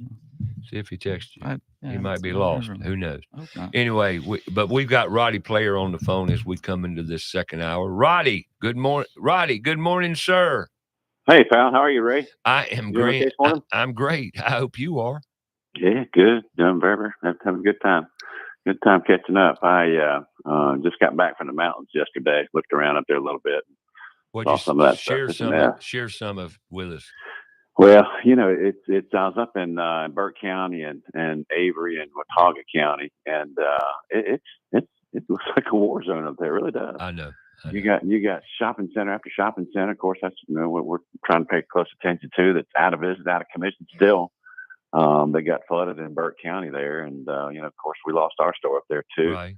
But we had 6 feet of water in our showroom up there. My gosh. And so we had to get everything out of there, and we got to try and figure out what's next up there. But it's a mess. It really is. But I tell you what's crazy, that the people stepping up to help has been phenomenal. There's all kinds of organizations that are really stepping in there, from financial perspective, from a labor perspective, and from a resource perspective for some of the stuff that we worked on last week. But it's crazy. Well, I know the outpouring of love and care and just feeling is directed to western part of North Carolina, because it's so needed, and there is an outpour, and it's so much love and care. It's been phenomenal. Speaking of which, you poured a little bit of it out last Saturday yourself. How did that go? Ray, it was unbelievable. You talk about the outpouring of love and community support. The mountains, Western North Carolina, are really connected to Charlotte, because all of us. Oh, absolutely. We grew up there, didn't we? Yeah. We feel like we grew up part of it. Yeah, whether it's going up there for the fall leaves or for skiing, or a lot of Appalachian State alumni in the Charlotte area, and it's just crazy. But the connection and the outpouring of support was unbelievable. We had 3,000 people volunteer to sign up. We couldn't get everybody in to help us, but we had over 3,000 people volunteer to come and help us. And 2-hour shifts, about 500 or 600 apiece. And more to come back and set up and clean up, and there's some there to set up, and it was just phenomenal. About 3,000 people signed up, and the volunteerism around all this is wild too. But we packed over 513,000 meals between the hours of like 9 to 5 on that Saturday. And, wow! we had a little league team up in Little League Association up in Winston-Salem call and want to participate. So we sent them the ingredients to pack these hygiene kits, and those young kids packed 10,000 hygiene kits on their pavilion up there at the baseball park in Winston-Salem. And then we packed about 3,500 snack kits to keep people working. You know, when these workers are cutting down trees, and working on roads and whatever it may be out there, they needed some energy up there. So we packed some snack kits that we're getting up there to them now. But you know, this organization is called No Child Hungry, Ray, and the infrastructure they can put in place to do something like this is just phenomenal. But it was really moving, it's touching, and to see the interaction of all the people at these tables. We had 12 people around tables in a real production line, and I feel like they're friends made, you know, and because you know, common goal, common effort, common desire to help, and you know, so many people want to help but don't know how to, and this is a great outlet for them to get together and help. And I can't, you know, I saw so many of our friends come and help, and business associates help, and it was a lot of fun. It really was. That's super, and it was a total success and fed a lot of people. Yeah, and really, Ray, while your listeners are on the phone, there's still a lot of need up there. You know, we're going to make an impact with these meals, but one other initiative that we're starting up, and I'd love to talk to you about it, is they need dehumidifiers up there badly. You know, everything's wet up there, and so we went to one of our manufacturers and told them to cut the profit out of it, and we're cutting profit out of it. And so, you know, these are like 50 pint dehumidifiers that we went and have a slug in the barn and a slug more on hold. Instead of $250 in a retail store, we're putting them available to charities and nonprofits at $150 a piece. And the Avery County YMCA up there has been it was their idea. And they're deploying, you know, hundreds of them right now. And if there's a way we can think of that, your listeners might want to participate in something like that, and we'll deliver them. So kind of be a deal where they could buy it for somebody else up there, and we're just trying to think of other ways to help out there. But like I said, everything is soaking wet, and it's going to take some time to get everything dried out. But that's a big need up there right now too. But and also, if your listeners have a need, know of where we can place these meals, we've got a bunch of them. But we're just trying to help friends and family with some of the organizations they might be attached to. But we're focused on Burke County, Avery County, Watauga County, and Mitchell County. And Avery and Mitchell seem to be the hardest hit up there. It's just, but like I say, if your listeners know of things, maybe they can communicate to you and through you about what they're thinking, and then we'll check it out and make sure that we're going to handle the distribution of it. Well, can they reach out to on QueenCityOnline.com? Yeah, that'd be another idea. Sure. Go to info at. Queen City. We'll make sure we get it. Yeah, QueenCityOnline.com is another resource you got that you can remember quickly and easily. And that's awesome. Appreciate all you're doing.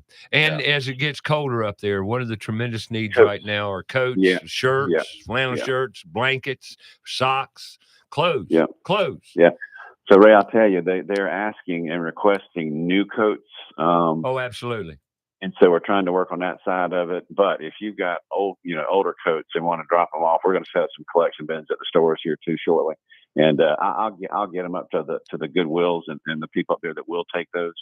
If they do drop those off, we'll have a secondary bin for it. But the real charitable, Goodwill and Salvation Army, they're kind of set up for that. The other ones aren't, and they can't clean them. They can't get them ready to sell. That kind of are ready to sell. They sell coats for $1.50 or something like that.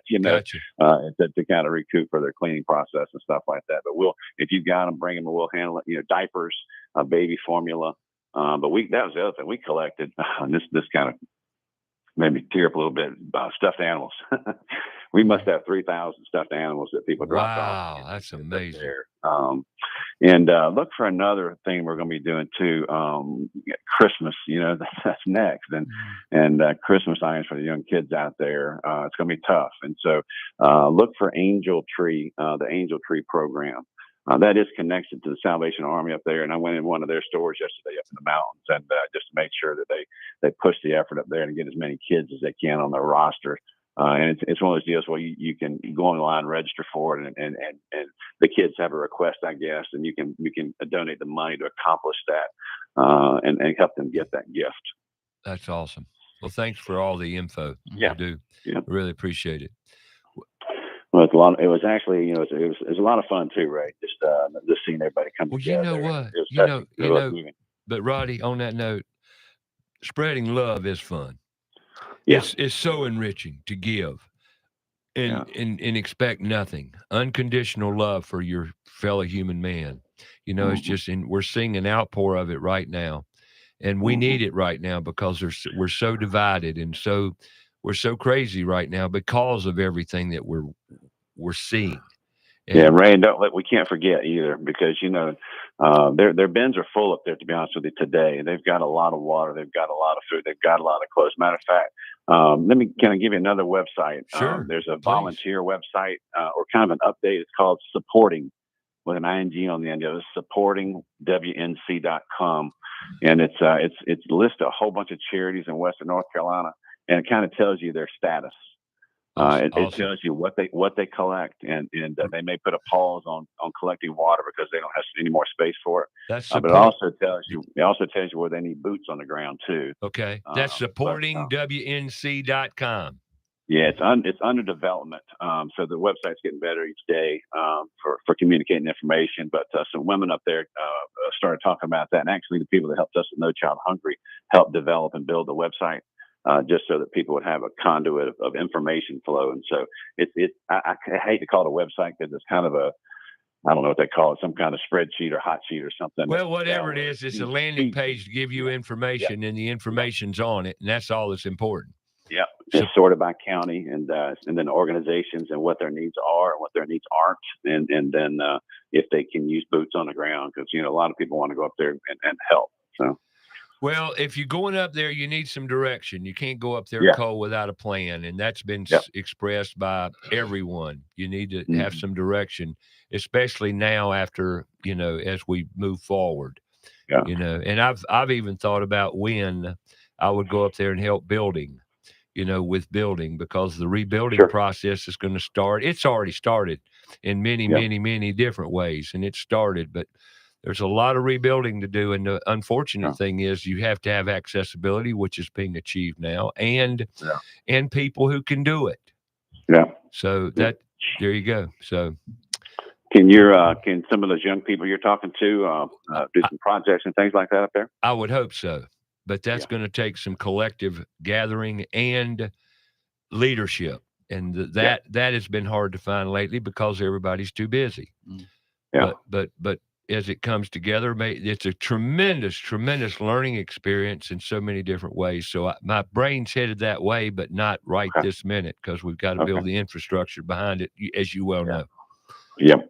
Yeah. Okay. Well, let's go another direction real quick. I love the info. Thank you for the love, man. I appreciate what all you do at Queen City. Well, appreciate the Charlotte community helping step up and help us make it happen. It takes a village for sure. Yeah. All right, Christmas, the holidays are coming. Okay, I've talked to a customer this week, gave him direction on a Van hood. He called and he says, Ray, unfortunately, it's going to take a month to get it. I said, okay, fine, I'll wait, but no problem. But talk to me about availabilities, inventory, everything, because the holidays it is October 19th, a month away from Thanksgiving, a month away from Christmas. That's right. We got to do business too, don't we? Along with this other stuff, we got to do business. Well, we got to make the world turn, Yes, sir. So Black Friday's starting in just a couple of weeks, really. I know. That's why I said the other day I was sitting there. I said, I got to call Roddy, man. It's on top of us. Yeah, it's happening. There's no question about it. Availability is we're past all that COVID stuff, but it's not perfect. There's no question about it. It's not perfect, and we were scared to death about these port strikes and all that kind of stuff, because we get some product coming in from overseas still, and not only product but components to make products. And so we were worried about that. So thankfully they worked out this first run. I think they've got to get back together in January. It's another deadline maybe, but we're okay. There's plenty of product out there, and so we've got in our barns, and we're continuing. But the Black Friday programs will start really that first week of November, and they look pretty strong and pretty aggressive. Industry, to be candid with, is a little tough right now, so I think the manufacturers are hungry to try and move some products. I think it'll be pretty aggressive. No question, to be aggressive from what I'm seeing so far. And we'll have everything in place here and ready for that early November start. We've got some. Oh, the other thing about this disaster, Ray, we've got some special financing that we've got in place for it. That they've come out and reduced the cost of us to put these free credit, free interest programs in place. So Sure. we're going to drive a little bit of that too to help. So it's North and South Carolina have the opportunity to we'll be running 12-month same as cash programs, and it won't cost us as much money, so we can keep our pricing down lower, so we don't have to pay for that in essence. So like we typically have to cushion our pricing a little bit to cover it. So we've got that too. So also we're working with some of the manufacturers about disaster relief rebates. Gotcha. So we'll have those in place here in a little bit too for the people that are affected by it. But yeah, Black Friday's on. It's going to be a big television season too. I wish our football team was playing a little bit better. That always helps if they're playing good football. Or TV business is better. But it's coming along too. So but yeah, we're hanging in there. Hanging in there, getting ready for it. Well, I really appreciate you calling in this morning, and we'll get you in here before the holidays if we can. Let's do it. Let's do it, brother. And talk about TVs, new technology, new. It's always changing, right? That's right, brother. Yes, sir. Thank you, Ray. Appreciate the time, buddy. Thank you, Roddy. Have a happy Saturday. Take care. You bet. God bless. You bet. All right. And that's Roddy Player, Queen City Audio, Video, and Appliance, 391-704-391-6000, corporate number, queencityonline.com. Holidays are around the corner. If you're going to buy new appliances or want new appliances for your kitchen, get out and shop. But I make one hint or one helpful hint to you. Use your measuring tape and measure your appliances before you go buy them. Please, you'll save yourself. Not like this. You save yourself it's about this wide. Yeah, you'll save yourself a lot of problems and stress. I promise you. A measuring tape, it's amazing. And people ask me, why do I need to read a measuring tape? Well, duh. We'll be back.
Find out more about the show? Go to our Facebook page, About Your House Radio. We'll be right back after a word from our sponsor. Go outside and take a look at your home. Are the gutters doing their job? The number one enemy to your home is water. Most homes are built with small, inadequate gutters and small downspouts. ABS Insulate has a division of the company that does nothing but gutter services. All gutter services: cleaning, maintaining, repair, new downspouts, replacement, and new gutters with many types available. They're a leader when it comes to gutter protection.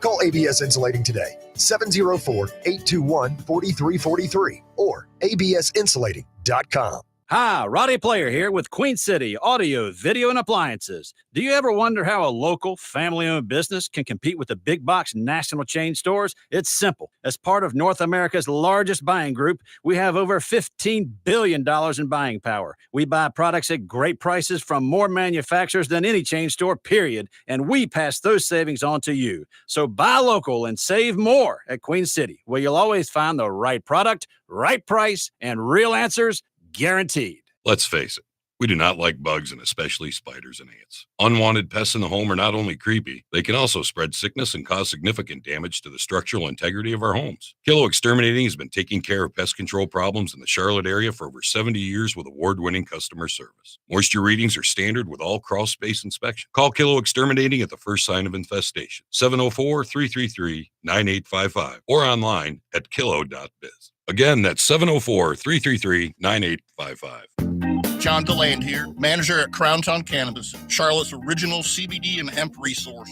where the staff can help you with any questions or concerns. All of our products are third-party tested for purity and quality. Oils, edibles, Delta-9, topical creams, vapes, THCA flower, and products to help with the pets. Visit our new South End store at 115 Park Avenue in the South End. All 4 of our Charlotte area stores are open 7 days a week. Check online for the store near you. That's crowntowncannabis.com. Have a comment or question for the show? Call us 704-227-8986. That's 704-227-8986. Now, back to the show.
All right, welcome back to About Your House. What time is it? I don't even know what time it is. Time flies when you're having fun.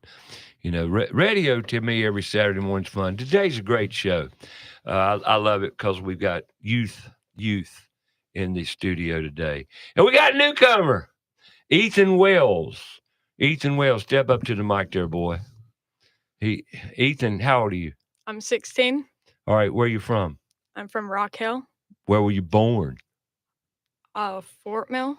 I don't know which hospital I was born. It doesn't matter. Fort Mill's good. That hospital down there in Fort Mill, that's where you were born, right? And you're, sure.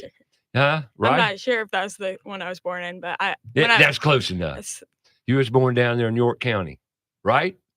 York County, right? Yeah. Okay, that's close enough. Okay, so you're a homie. You know what a homie is? I'm not sure. Well, that's 2 things you're going to learn right out of the gate. That's Southern slang for a hometown boy in your hometown. Now, you could say, no, I'm from Rock Hill. Isn't that right down the street from Charlotte? Yeah. So I'd call it Charlotte Metro, right? Yeah. Charlotte Metro. Okay. All right. You were homeschooled, right? I was told that. Yes, so sir. I don't want to waste time. I'm going to plow right into that. So how many siblings do you have? I have 8 siblings. 8. Wow, you got an army there. That's Yeah. awesome. Where do you fit in that What's the pecking order? I'm the fourth oldest. You're the fourth oldest. You're the middleest. Almost. You're one of the middleest. Yeah. I'm a middleist too. It feels good, doesn't it, to be in the middle? Yeah. You know, you don't get all, but you get some. You know, and you can kind of pick the direction you want to go. You know, eight kids. There's 9 of us. 9 of them. There's 8 brothers and sisters. How many boys and girls? There's 6 boys, 5 not including me, and then 3 girls. Gotcha. That's awesome. And y'all live in Rock Hill, homeschooled. Yeah. You Well, were saying? my sister moved to Tennessee. The oldest. The oldest sister. How old is she? She is, I think, turning 22 this What's month. she doing these days? She works. I'm not sure what she does. I know she was doing some babysitting. Right. But I don't know. So she's exploring life. Yeah. You just told me. You know, and that's cool. But you're 16 years old. What are you doing these days? Where are you going? What grade you in? I Or am supposedly in? 11th grade. You're in the 11th grade, 16, early 11th grader. Yeah. So you'll graduate. You can possibly graduate as early as 17, right? Yeah, I'm likely gonna graduate this year. Okay, cool. Wow. All right. And how do you graduate? I mean, how does a homeschooler graduate from high school? Because I'm ignorant. I do not know. I just need enough credits. Kevin could ask me. Kevin could probably answer it, but that's fine. Go ahead. I just need enough credits, and then once I get all my credits, all my different maths, all my different histories and all that, then I can just graduate. Do you have a test? Take a test? I'm pretty sure. Okay, cool. All right. You're on the show for a reason. Thank you, Matthew Query. Matthew reached out to Ethan. How do you know Ethan? We go to church together. So he actually serves on my wife's team at church. So he and his whole family, our beautiful family, they all serve at church. And so Ethan actually serves with my wife back helping like 3 and 4-year-olds, right? Yeah. Like basically wrangle them. So does a great job back there. You're a herder. You heard a little bit. He's patient is what he is. Because I couldn't do it. Children. I love children. You know, so you're a children herder. Basically, yeah. That works. That works. Like herding cats. Yeah, then that works. All right. What do you love to do? What's your passion? No, I'm not sure. I like to mow lawns, but I don't know if I'd say that's my passion. I enjoy it, but I don't know if I'll always enjoy it. Let me ask you this. Do you know how to fix the lawnmower? Yes, sir. That's a biggie. The heck with mowing it, but you can fix it when it breaks, right? Yeah. Do you find value in that? Do you like fixing the lawnmower? I enjoy fixing it. Sometimes when I got lawns to mow, it makes it really stressful because I got to fix it in time. Well, welcome to life, big boy. Yeah. I mean, you know, and that's one of the things you're learning, right? Yeah. No, you don't want to break. It's like going down the road and you get a flat tire. I bet you've changed the tire on a car, haven't you? I overspoke. haven't changed it. We've taken it off to replace the brake pads. Brake pad, but did you help with the brake pads? No, my dad had to, well, we were replacing it on my friend's car. So I he went got to get the brake pads and then I did an oil change, help my dad with an oil change. Cool. That's it. So you're an entrepreneurial spirit. What are you doing in your spare time now? I mainly I mow. I play video games sometimes and I do school. That's pretty much it. But when you mow grass, have you got a business? Do you work under the pretense of a landscaper? Do you do anything outside the mowing of grass? I do. I've done some like redoing flower beds and things like that. I want to do more in the future. I haven't done a ton of it. Let me give you a hint. Learn about irrigation. I got an aerator this fall. I rented it. And it was pretty fun. So you're expanding your envelope of opportunity. Nice. Yeah. That's awesome. But if you learn, and I'm just saying, if you learn irrigation, you know what irrigation is, right? And mowing grass, you got to know about irrigation heads, right? Maybe. You know. I think. Well, you'll learn when you hit one or two of them. Yeah. Yeah, you got an aerator. You're talking about irrigation. Irrigation's the water. Water pops up out of the ground. Water pops up. Have you ever been on a yard, mowing a yard, and all of a sudden the irrigation system comes on, you get wet? No, when I was doing the aerator though, one of the guys had to turn them on to see where they were. There you go. And That's I what was I'm kinda in talking the about. way. That's what I'm talking about. Yeah. See, but you learned something that day, didn't you? Yeah. You didn't know that before then, did you? No. That was a moment, Mm-hmm. But that's what I'm talking about. See, there's a shortfall in labor in about every trade and every aspect of home maintenance and upkeep, I would say. Wouldn't you agree with that? Pretty much shortage, and people don't know. So if you're 16 years old and you've already got so much knowledge about your hands, using your hands and your ability to think, critical think, right? Critical thinking's the key. Well, you're already doing that. And you wouldn't have learned it in public school because they don't teach it in public school, do they? Not anymore. Nope. Not anymore. Nope. And that's awesome. Well, I'm glad you brought him in here. Now, what do you aspire to be 16 right now? And if you don't know, it's okay. What do I aspire to be when I'm older? Yeah. I want to be a successful entrepreneur. I don't know if that'll be doing landscaping for the rest of my life, but I want to own Now, my own business. what do you consider being an entrepreneur? I want to hear a 16-year-old's definition of what do you envision that to be? I would say successfully maintaining my own business. Well, I asked Jaquan yesterday morning the same thing. What would make you happy? Really, I'm asking what? Because see, what do you want in life, Ethan? You want to be happy, don't you? Yeah. Right? Because if you're happy, you're successful. Mm-hmm. You hope. I mean, some people can be happy drinking beer, playing video games all day. I don't get that because you have no purpose and you're not serving anyone. But you serve. You serve at church. You serve by cutting people's lawns and giving them a service. And you have purpose, don't you? Mm-hmm. That's entrepreneurship, is it not? Is it? Isn't that what that is? Yeah, absolutely. See, that's the new word that I criticized one day, and I apologize because, see, y'all are being taught entrepreneurship, okay? But in entrepreneurship is nothing but being successful at your purpose in life. Is that a simplistic version? Is that pretty good? You want to add to it? Hey, I'm seeking answers here. I mean, because I hear it a lot when you talk to kids. You get 15 kids together, okay? Even middle schoolers. Mm-hmm. Now, it's new to me. You ask them all what they want to be when they grow up, and a lot of middle schoolers have no clue, which is that's okay. That's wonderful. I think that's the best avenue, But you ask them, what do you want to be? I'm going to be an entrepreneur. And then I have to say, in what? But you just said, I don't know yet.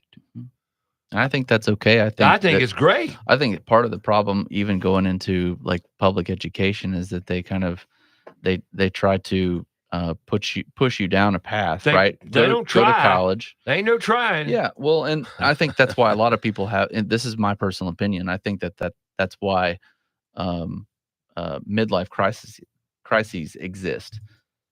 Men and women get to their middle ages, and the career that they were basically programmed to go into, they get to middle ages and they haven't been taught to critically think like Ethan or like Jaquan, and they don't know what to do with themselves, and they feel like, oh well. No, Jaquan has no, and I'm not trying to criticize. He knows this, right? I'm not jumping.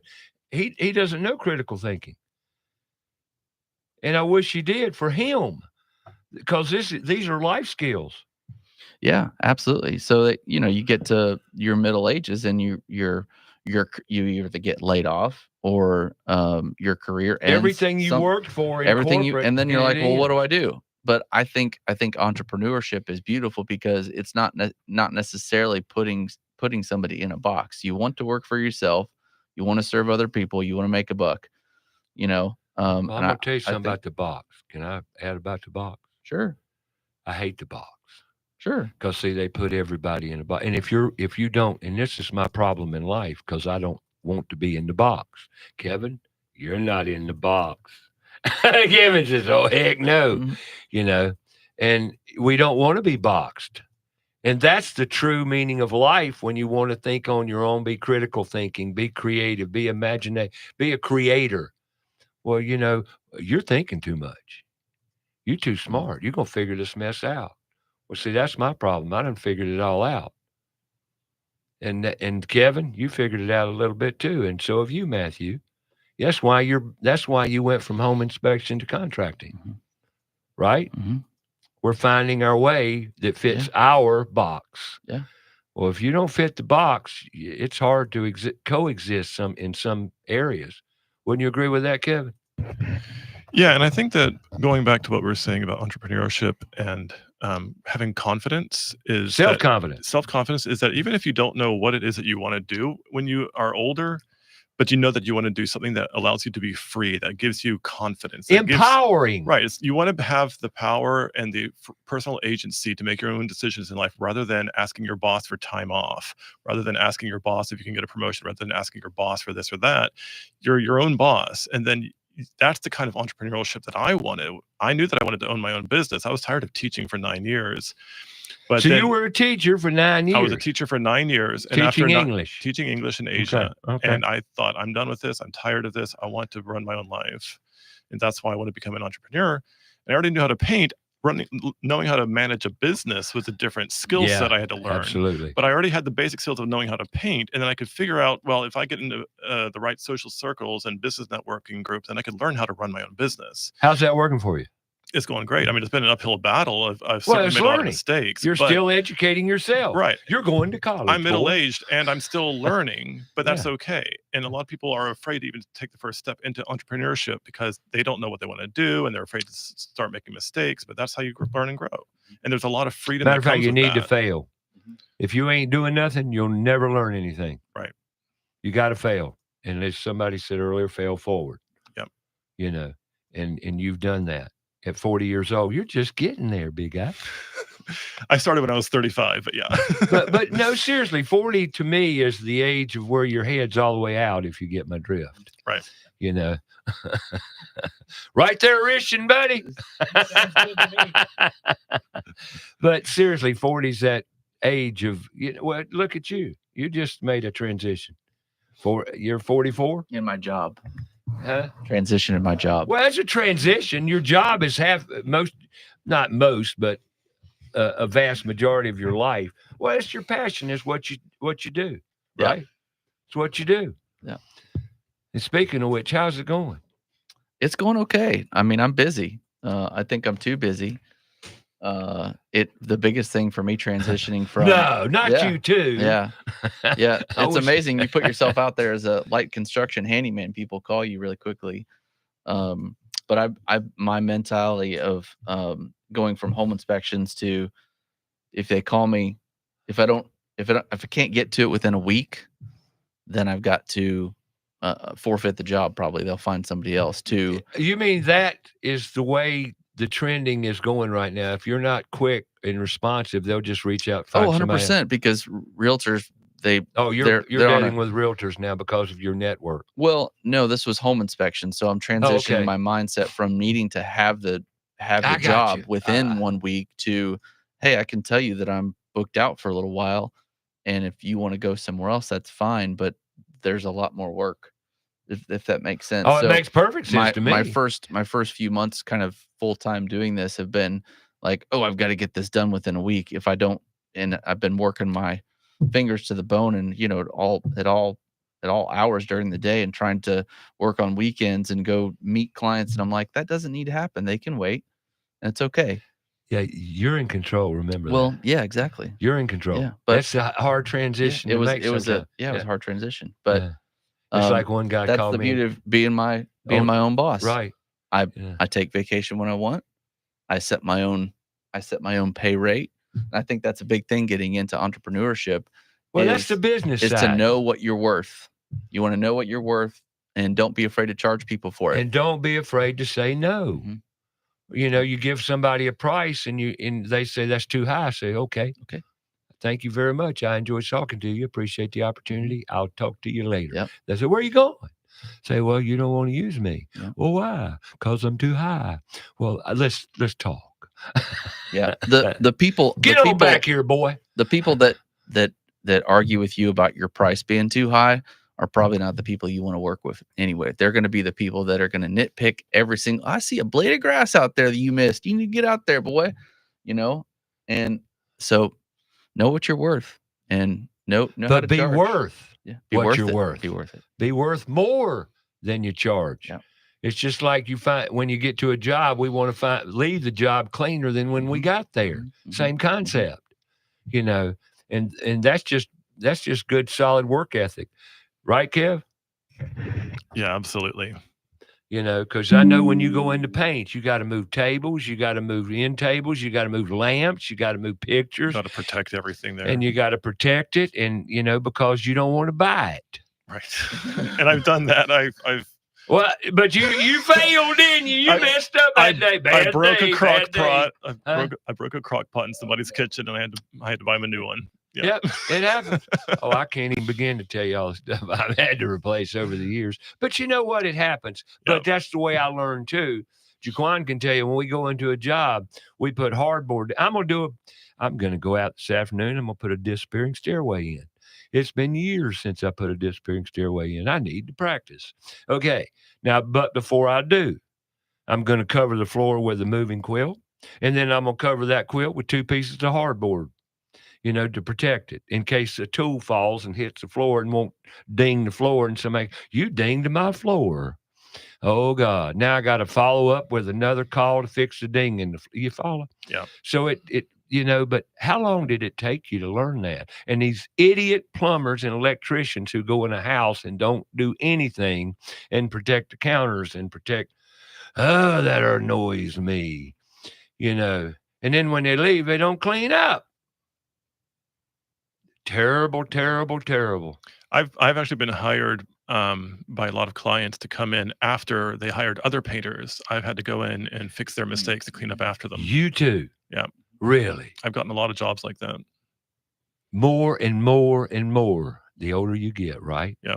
Because stupid has become a serious disease. They would get wall paint on the baseboards and hire me to come in and paint the baseboards. That's right. So, but it's a shame. You hear what he just said? That people just accept it now. Right.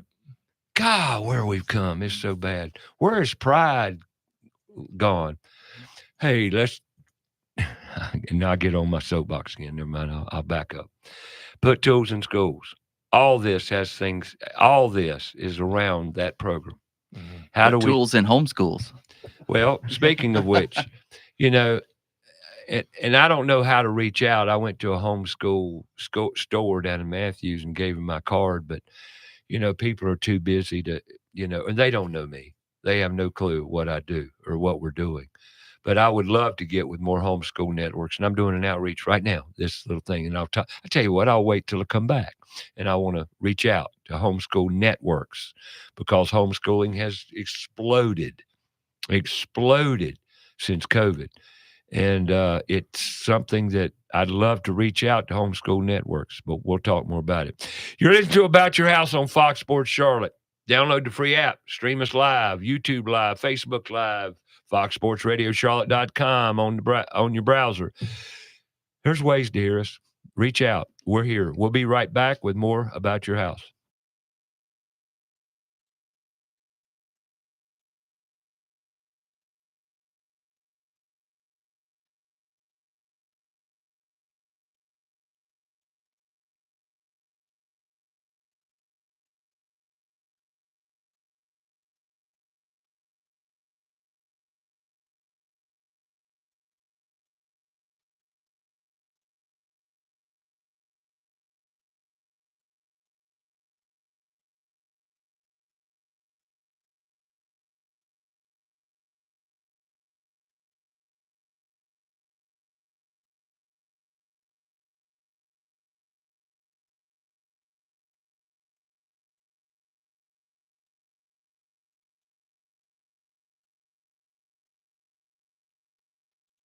About the show, go to our Facebook page, About Your House Radio. We'll be right back after a word from our sponsor. Steve Helms here with the Al Metal Dryer Vent Corporation. The Al Metal Dryer Vent Corporation is a full-service dryer vent company. Regardless of the problem, we can handle it. Does your clothes dryer take longer than 45 to 50 minutes to dry a load? If so, you need your dryer vent cleaned or checked. The clothes dryer is the most inefficient appliance in the house and should never take longer than 45 to 50 minutes. Call Al Metal Dryer Vent today at 704-846-8368 or online at almetaldryervent.com. That's 704-846-VENT. Have you cleaned your dryer vent lately? Owens Chimney Systems is known for all professional chimney services since 1989, including chimney cleaning, recommended annually, chimney evaluations and inspections, any and all chimney repairs and restorations, gas fireplace and gas fire log service, furnace cleaning, cleaning out one of the most overlooked appliances in the home. Get it done right the first time. That's Owens Chimney Systems at 704-554-9595. Or you can visit us online at owenschimneysystems.com. Carolina Foundation Solutions is a family-owned and operated company and a licensed general contractor in North and South Carolina, providing foundation solutions from the mountains to the sandy shores of the coast. At Carolina Foundation Solutions, our objective is to help educate, offer guidance, and provide assistance. With over 200 years of combined experience, our family of experts are ready to help protect and repair your largest investments. If you have a problem, we have a solution. Call 877-883-4626 or online, carolinafoundationsolutions.com. Have a comment or question for the show? Call us 704-227-8986. That's 704-227-8986. Now, back to the show.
All right, welcome back. Talking to Ethan Wells during the break, and what questions you? Yeah, ask? what's the name of your company, Ethan? So right now it's just Ethan's lawn mowing. Nice. I want to get something a little bit more creative, but I don't got anything yet. That's all good. Yeah. I mean, how long you been cutting grass in an entrepreneurship manner? Well, I've been cutting grass for neighbors since I was like 10. Sound like me. Yeah, me too. Me too. That's where I started. Yeah. Yeah. Since you were 10. Yeah, but I didn't I just kind of did a few lawns, like maybe I think my most was like 4 until this year. I really wanted to turn it into a full-time thing. So I'm not quite there yet, but by next summer I want to be able to do it 5 days a week. You got a savings account?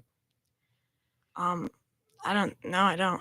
Where you save your money? Do you save money? I got. Are you spending your money or saving it? I know you got to spend cost of living. Okay, you got living cost in there. In other words, if I want a new game, I go buy yourself. A game. Yeah, right. You got to. I mean, what are you working for? That's right. You know, you got to buy yourself stuff. Keep talking. So I spend most of the money I spend is on the business itself. Cool. Putting it back in it. Yeah. Good. Awesome. And then I get paid a lot in cash, so I just have a safe up in my room. And there you go. There's your saving There you account go. right there. And then I Cool. got I have a bank account, but I it's not really a savings account. Well, it's a bank account though. Yeah. Well, you can't hold the money in your hand, so you put it in the bank. You got money in your bank account? Yeah. There you go. Same thing. So you're building money. Mhm. You're building it. You're saving your money. You're investing back in your company, and everything's moving right ahead. He's What going kind to of take those stacks of cash into the car dealership when he buys his first truck. And be Yeah, like, yeah, I bam, love it. there you Yeah, go. there Here's you go. cash money. There you go. I'll likely get one off of Facebook Marketplace. Hey, but that's all good. I wish I could. Yeah. Get to the car Those people dealership. only like cash anyway. So Yeah. Right. What kind of lawnmower you got? I have an X-Mark 0-turn. Nice. Oh, you got a pivot steer. Yes. Oh, I wasn't looking for that answer. Yeah. Now you drive that sucker around the neighborhood? Yeah, I have a trailer a mini trailer that I attach to it, and I put all my tools in it. And what do you carry the trailer with? It hooks onto the mower. Hooks onto the mower. Yeah. Okay, so you got your mowers, your little tractor, and your little trailer behind it, and you just buzz around. Yep. That's cool. What? And a pivot steer. Mhm. All right, you whooping. Did you get your aerator to attach to the back of the mower, or is it self-propelled? It was self-propelled. Those are manhandle you, won't they? Yeah. Those are kind of difficult to deal with out of the gate, aren't they? Yeah, it was I would say it's probably the hardest day I've ever had. I can dig that 'cause I'm looking at you and how big you aren't. Not yet. Yeah, how big you aren't, and you manhandling. Keep doing some aerating. He's gonna let me tell you beat you something. up. First aerator I ever used, that's something we got to put Jaquan behind. Say, go aerate the yard and watch him. You know, it's like handling a floor sander. You ever done a floor sander? Terrible. How about you, Kevin? I've never done it myself, but I've seen it. My father's done it before. Yeah. See, well, I'm sure your father has. But a floor sander is kind of like that, but not as bad as an aerator. Yeah. You gotta. That is a hard day. You're right. Man, that's a very hard day. How many yards do you aerate? Like 8.5. In one day? Yeah, I didn't do all of our lawn. Just my dad did some of our lawn once I was already. Wow. It was getting dark, so I was done for the day. Can I ask you what you charge to aerate a yard? It was my first time, so I wanted to keep my prices a little bit lower just to kind of get a feel for it. For 8 in a day, that ain't bad. Go ahead. I think the cheapest lawn I did was 65, and then the most expensive one was 140. You made $500 that day. Oh yeah. Close to, yeah, I can do the math. Nice. I should have asked you, Quan, do the math. What you got there, bud? But seriously, that ain't a bad day. $500, 16 years old, aerating 8 yards in one day. Yeah. And one of them was your dad kind of kicked in at the end of the day to get yours done. Yeah, I started with ours to kind of just get used to it. So I did by like our side yard, and then once I was done for the day, I couldn't go back to our yard. I was too tired, so my dad just. Bet you slept good that night, didn't you? Golly, 8 yards. 8 yards in a day. That's to be awesome. young again, I had to do one. I'd be done. A good workout though, wasn't it? Oh my God. Yeah. That's good. You gonna do it again this year? And by the way, it's aeration season. If you hadn't picked up on it. Yeah, well, it's time to go, boy. It was like 2 weeks ago, or maybe. Oh, you already did it 2 weeks ago. Okay, Yeah. well, you're. Okay. I was hoping to get the ride-on ones, but the website wasn't like quite right. So we had booked it on the website and it didn't work. So the guy called us and said, didn't actually have it booked. We got to. Well, you they're all out need of the them. experience. That's a blessing in disguise because now you know what you know what it's like to push one or follow it. Yeah. Actually, you follow it and direct it. It kind of takes it where it wants to go, right? Now you can charge more because now you know how hard it is and how many people will not do it because it's very difficult. And just renting that machine at Home Depot does not make you an aeration expert. No. And it certainly will tire you out. So it's worth every single dime people want to. That's like a floor sander, and I got to relate it. And I used a floor sander as a comparison, maybe not a good one, okay? But I'll tell you this: if you've never sanded a floor with a drum sander and you don't know what you're doing, don't do it. You will screw the floor up. I've screwed several up.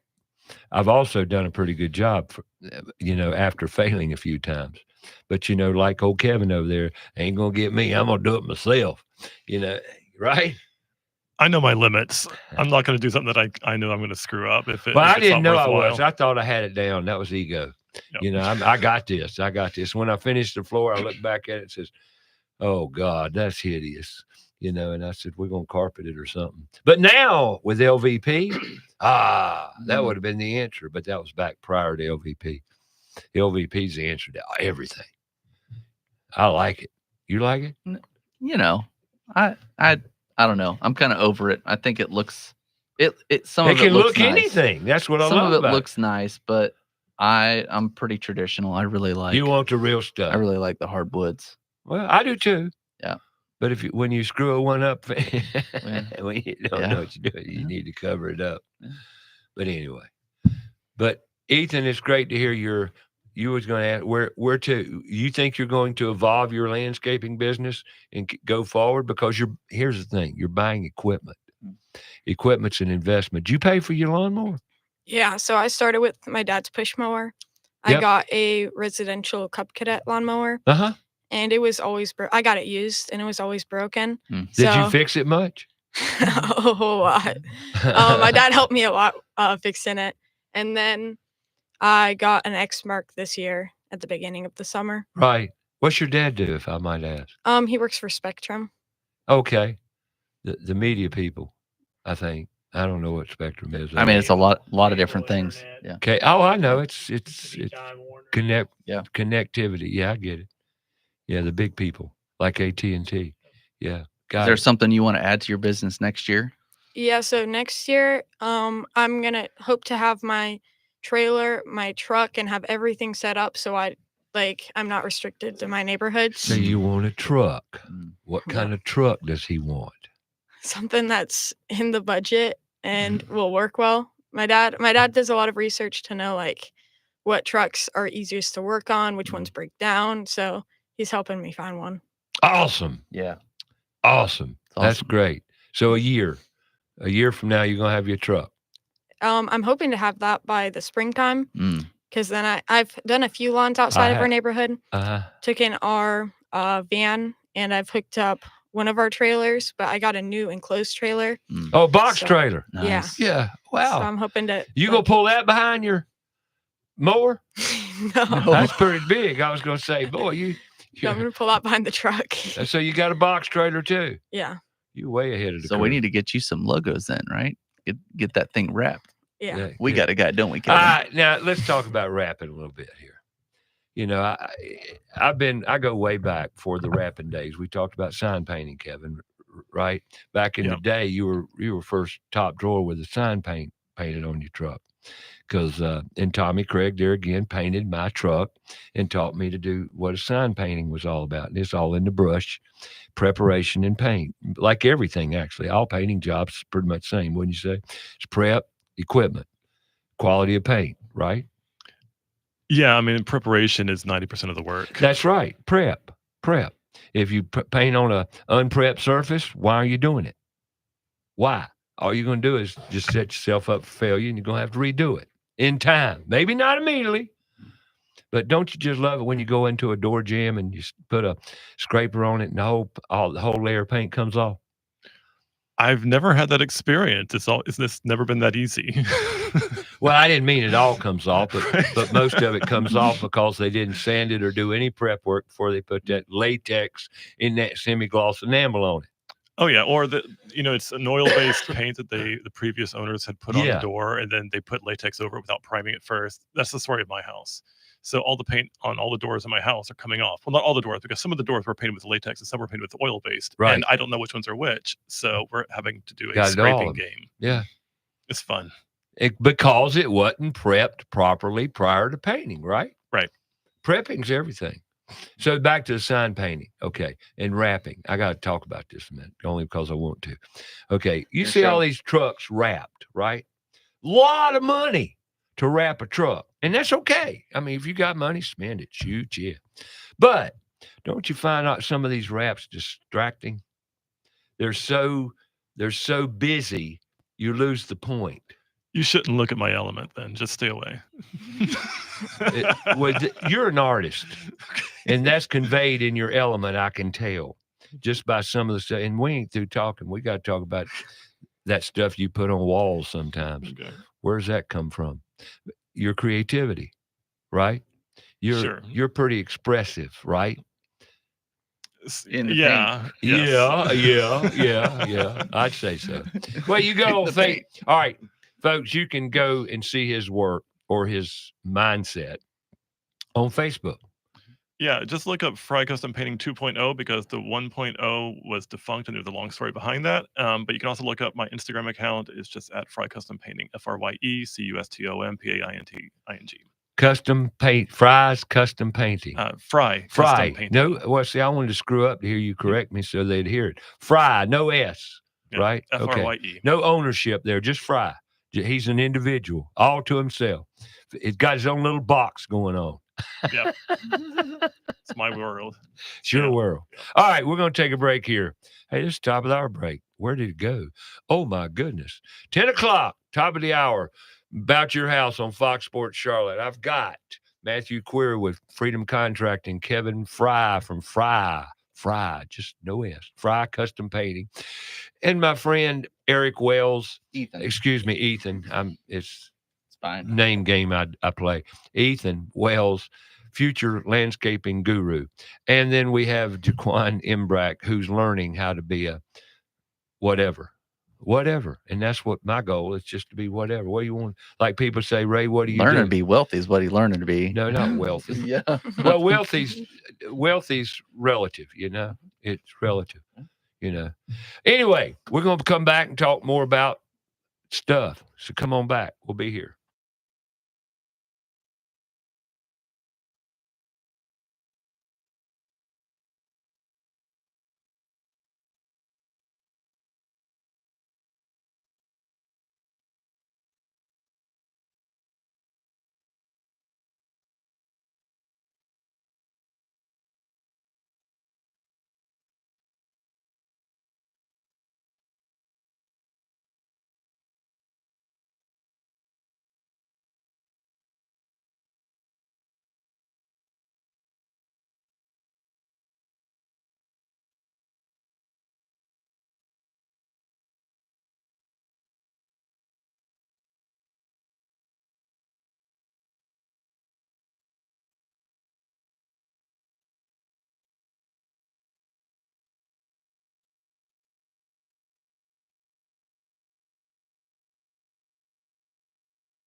Juan and Ethan, we got to do a picture.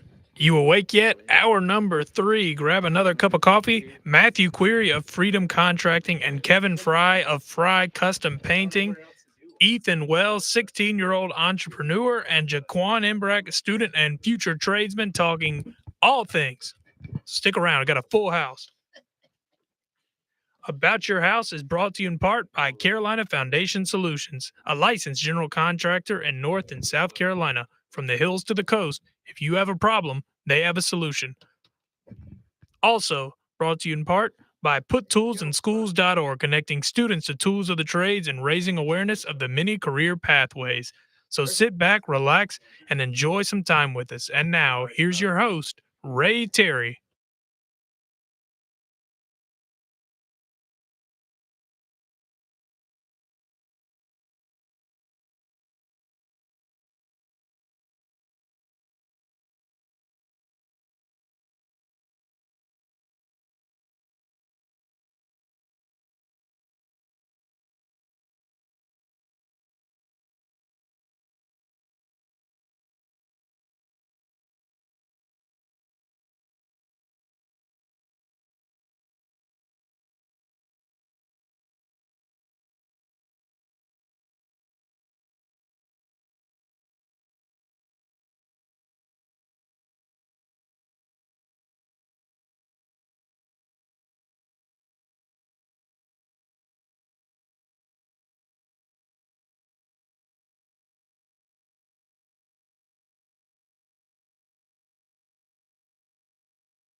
All right, welcome back.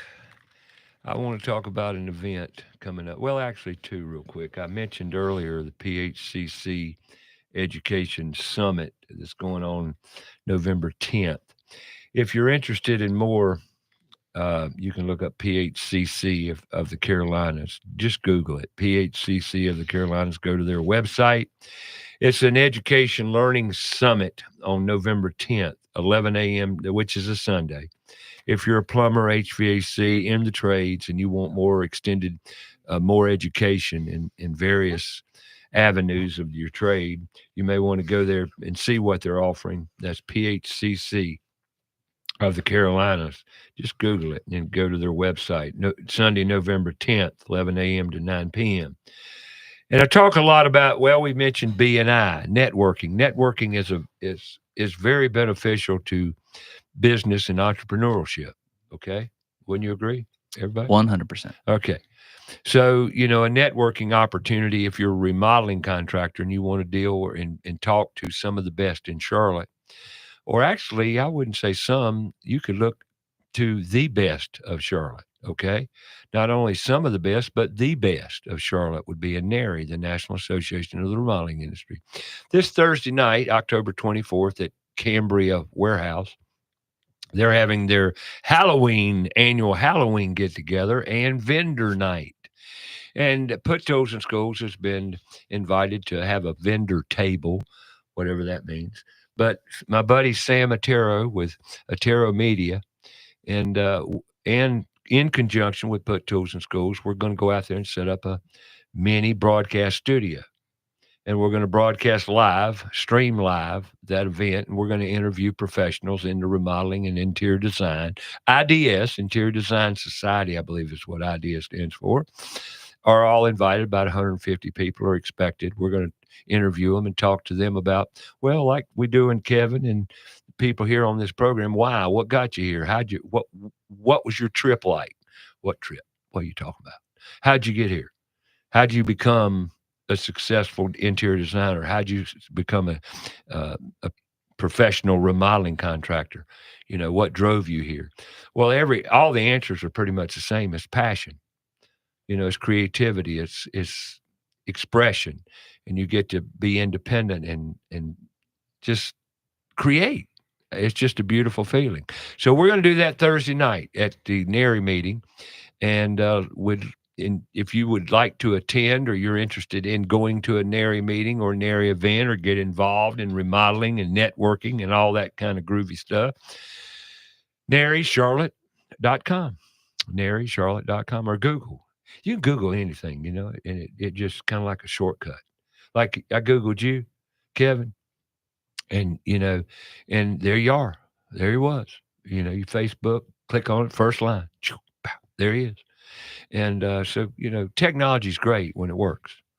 If you got a router nearby, you got to have a router, But anyway, I just wanted to cover those events because it's industry related. It's things that we need to talk more about in our community and what's available out there. And we're going to do more of it as we go forward. And I'm looking forward to doing the live broadcast. That's going to be kind of neat. Never done it before. So that's a few events you need to know about. But today, here on About Your House, I got Matthew Query with Freedom Contracting, Kevin Frye with Frye Custom Painting. I got my new entrepreneur in front of me called Ethan Wells. And what's the name of your company? You going to name it? Just Ethan's Lawn Mowing. Ethan's Lawn Mowing now.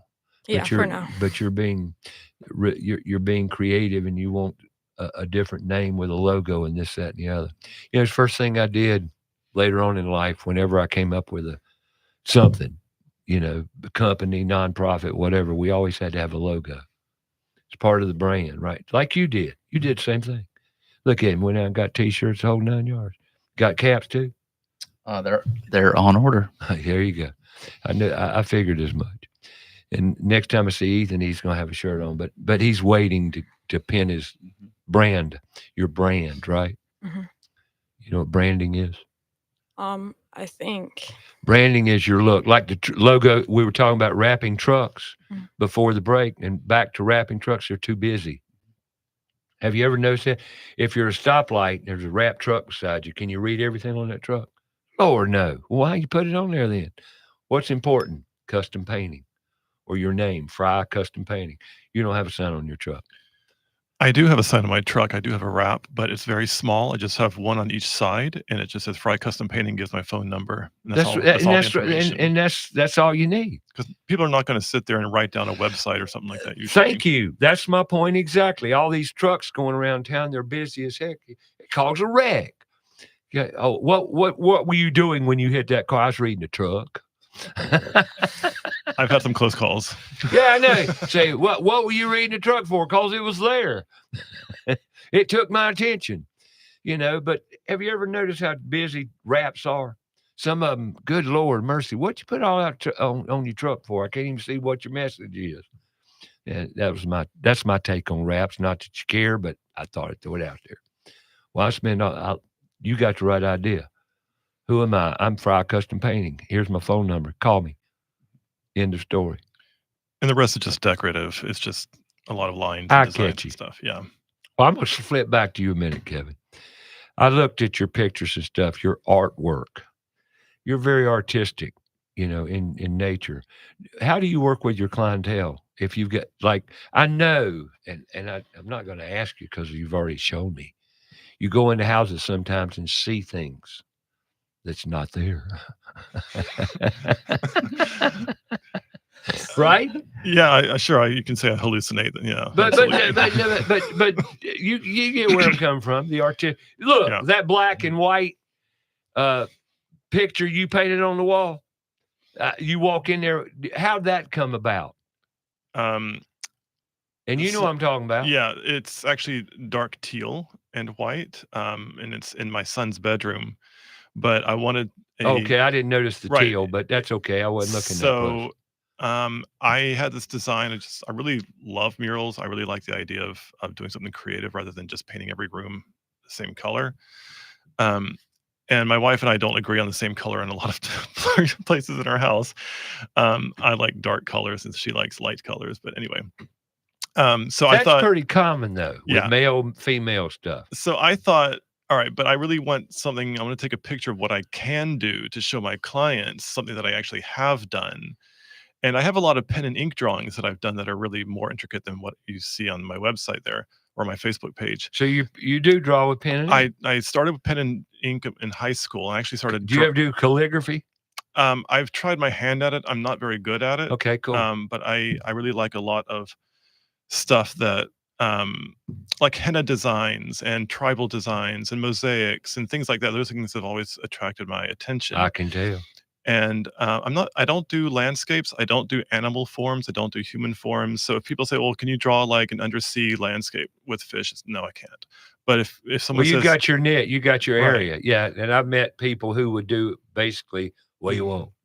But there are people who have asked me to do pinstripes that are varying length from each other. So like if you get a wallpaper design, everything's a pattern, everything's perfectly right. spaced. Very But repetitious. some people want something that's a little bit unique, a little bit quirky, a little bit whatever. And I've done that before. And that's a lot of fun. And those things are less expensive, but doing something that's really intricate, like a henna design or a mosaic, those are much more expensive because they take a lot more time and a lot more skill. They're very labor intensive. But it's something that's going to stay on your wall for a very long time. And it can really stand out and make an impact in your room. Right. So, I get you. But that one drawing, how'd you arrive at that?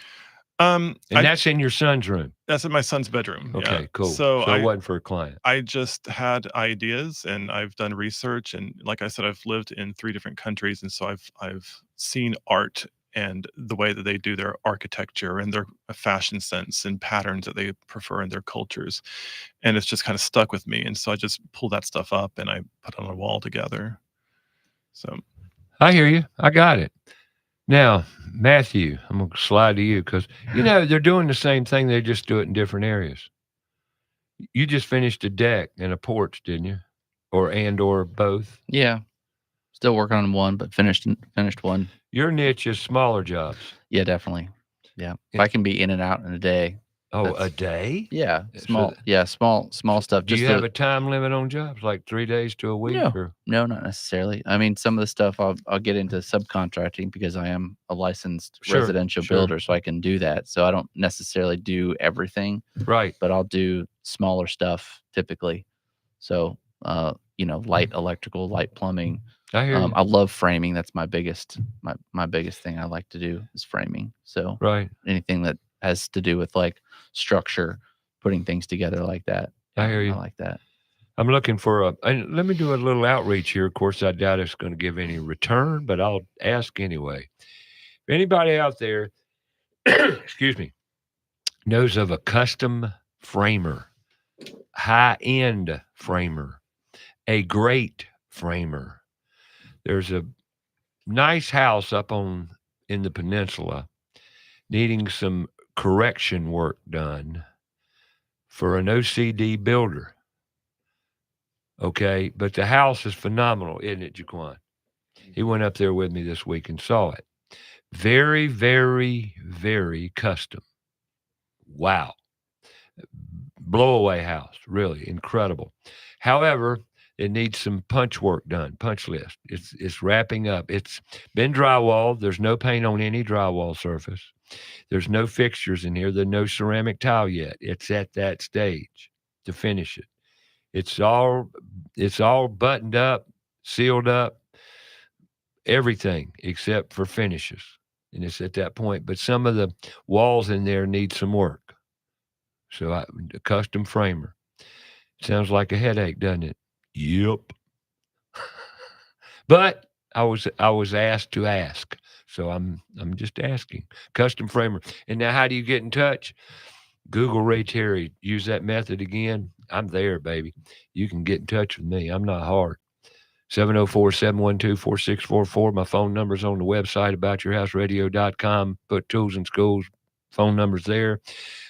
I got 2 email addresses. I'm easy to get in touch with. And by the way, if you want to talk to me for help in any way, shape, or form, just talk, be my friend, be my buddy, whatever. I mean, as crazy as that sounds, I'm available. I answer my phone 9 times out of 10. I'm there. I want to be there. That's what we all need to be. What's the most important thing you do every day? Communication. Very good. I think you got it down now. Okay. Good boy. All right. I think Jaquan's got it too. He better. But anyway, we got to take a break here. I'm up against the clock within a half a minute anyway. So we're going to get out of here and come back on the other side with more Matthew Query, Mr. Kevin Frye, Ethan Wells, and Jaquan Embrack. I got to think about things sometimes. All right, little Marvin Gaye here. Take us out. You're listening to Fox Sports Charlotte. Download the free app. Stream it live. Streaming's the way to go. Radio's by the byway. But it's still out there. Needs to be more community-based. Where'd radio go, guys? Where'd it go? It left. Bye-bye. But we're streaming live every Saturday. Tune us in here, right here on About Your House. We'll be right back.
Find out more about the show? Go to our Facebook page, About Your House Radio. We'll be right back after a word from our sponsor.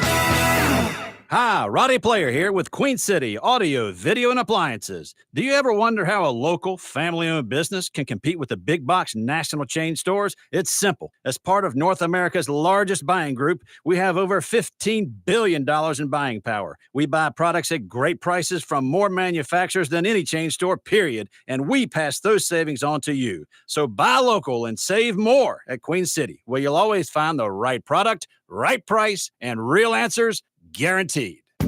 John DeLand here for Crown Town Cannabis. We at Crown Town Cannabis care about you and your health. All of our products, from edibles to topical creams, are all third-party tested for purity and quality. 4 locations, open 7 days a week to help you with any concerns you may have. Monday through Saturday, 10 a.m. to 7 p.m. Sundays, 11 a.m. to 6 p.m. You can call us at 704-412-7121. or online at crowntoncannabis.com.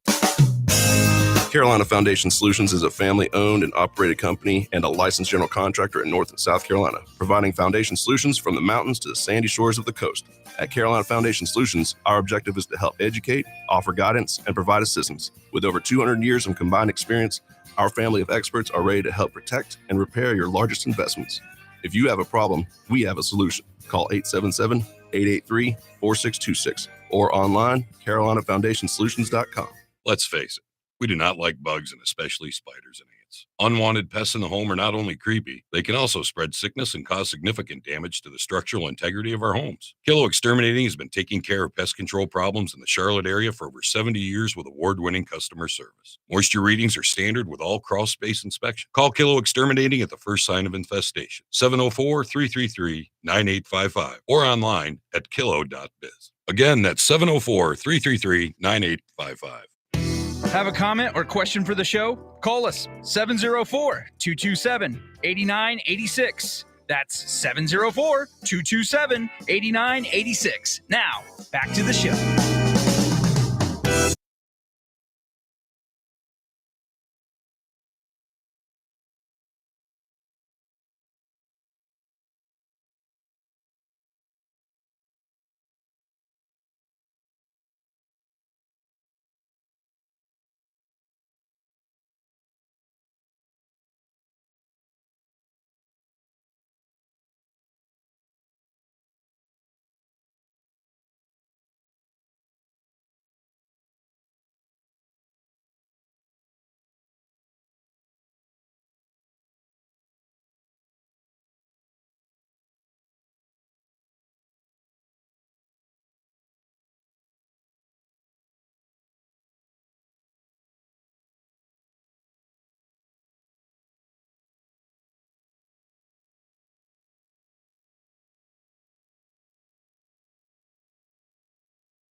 All right. Love me some Tom Petty. Welcome back.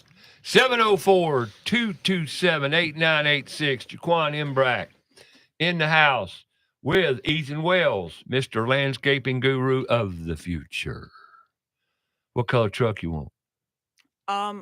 I'd like dark blue or black, but I don't. But you don't really care. Whatever one runs the best for the price. Dependable. Yeah. Dependable. It's easy to fix. Mm-hmm. Right? Yeah. I have an idea you're going to fix it too. On that note, when I went in business, my first entrepreneurship adventure into business, it was when I got laid off back in a recession back in the early 70s. Sign painting. I took my truck to Tommy Craig, and I said, I want Terry's Contracting Services written on the side and the phone number. And he said, no problem, and he did. Let me see what that number was. It 537-5720. God, I can remember numbers. I can't remember names worth a flip. But anyway, and drove that Dodge van, 1960-something Dodge van, V8, 318. Never forget it. We got to where we could change a clutch. That's a manual shift, 3 on the column, 3 on the stick. We could change a clutch in less than 2 hours. And I can't even tell you how many clutches that we put in that van, but it was important but we couldn't do that in this day and time. because it's not that easy. You know, back in the day, you could do things like that. Yeah, it's all computerized. And Oh God, you everything, got to yeah. know where all the wires and all the vacuum hoses and all this other stuff. It's just way too much nowadays. But to my point, that ease of repair. My son's a believer. He said, "You buy a Chevrolet." He said, "Chevys you can fix." I said, "Not the new ones." He said, "No, you got to buy an old one, but before this year."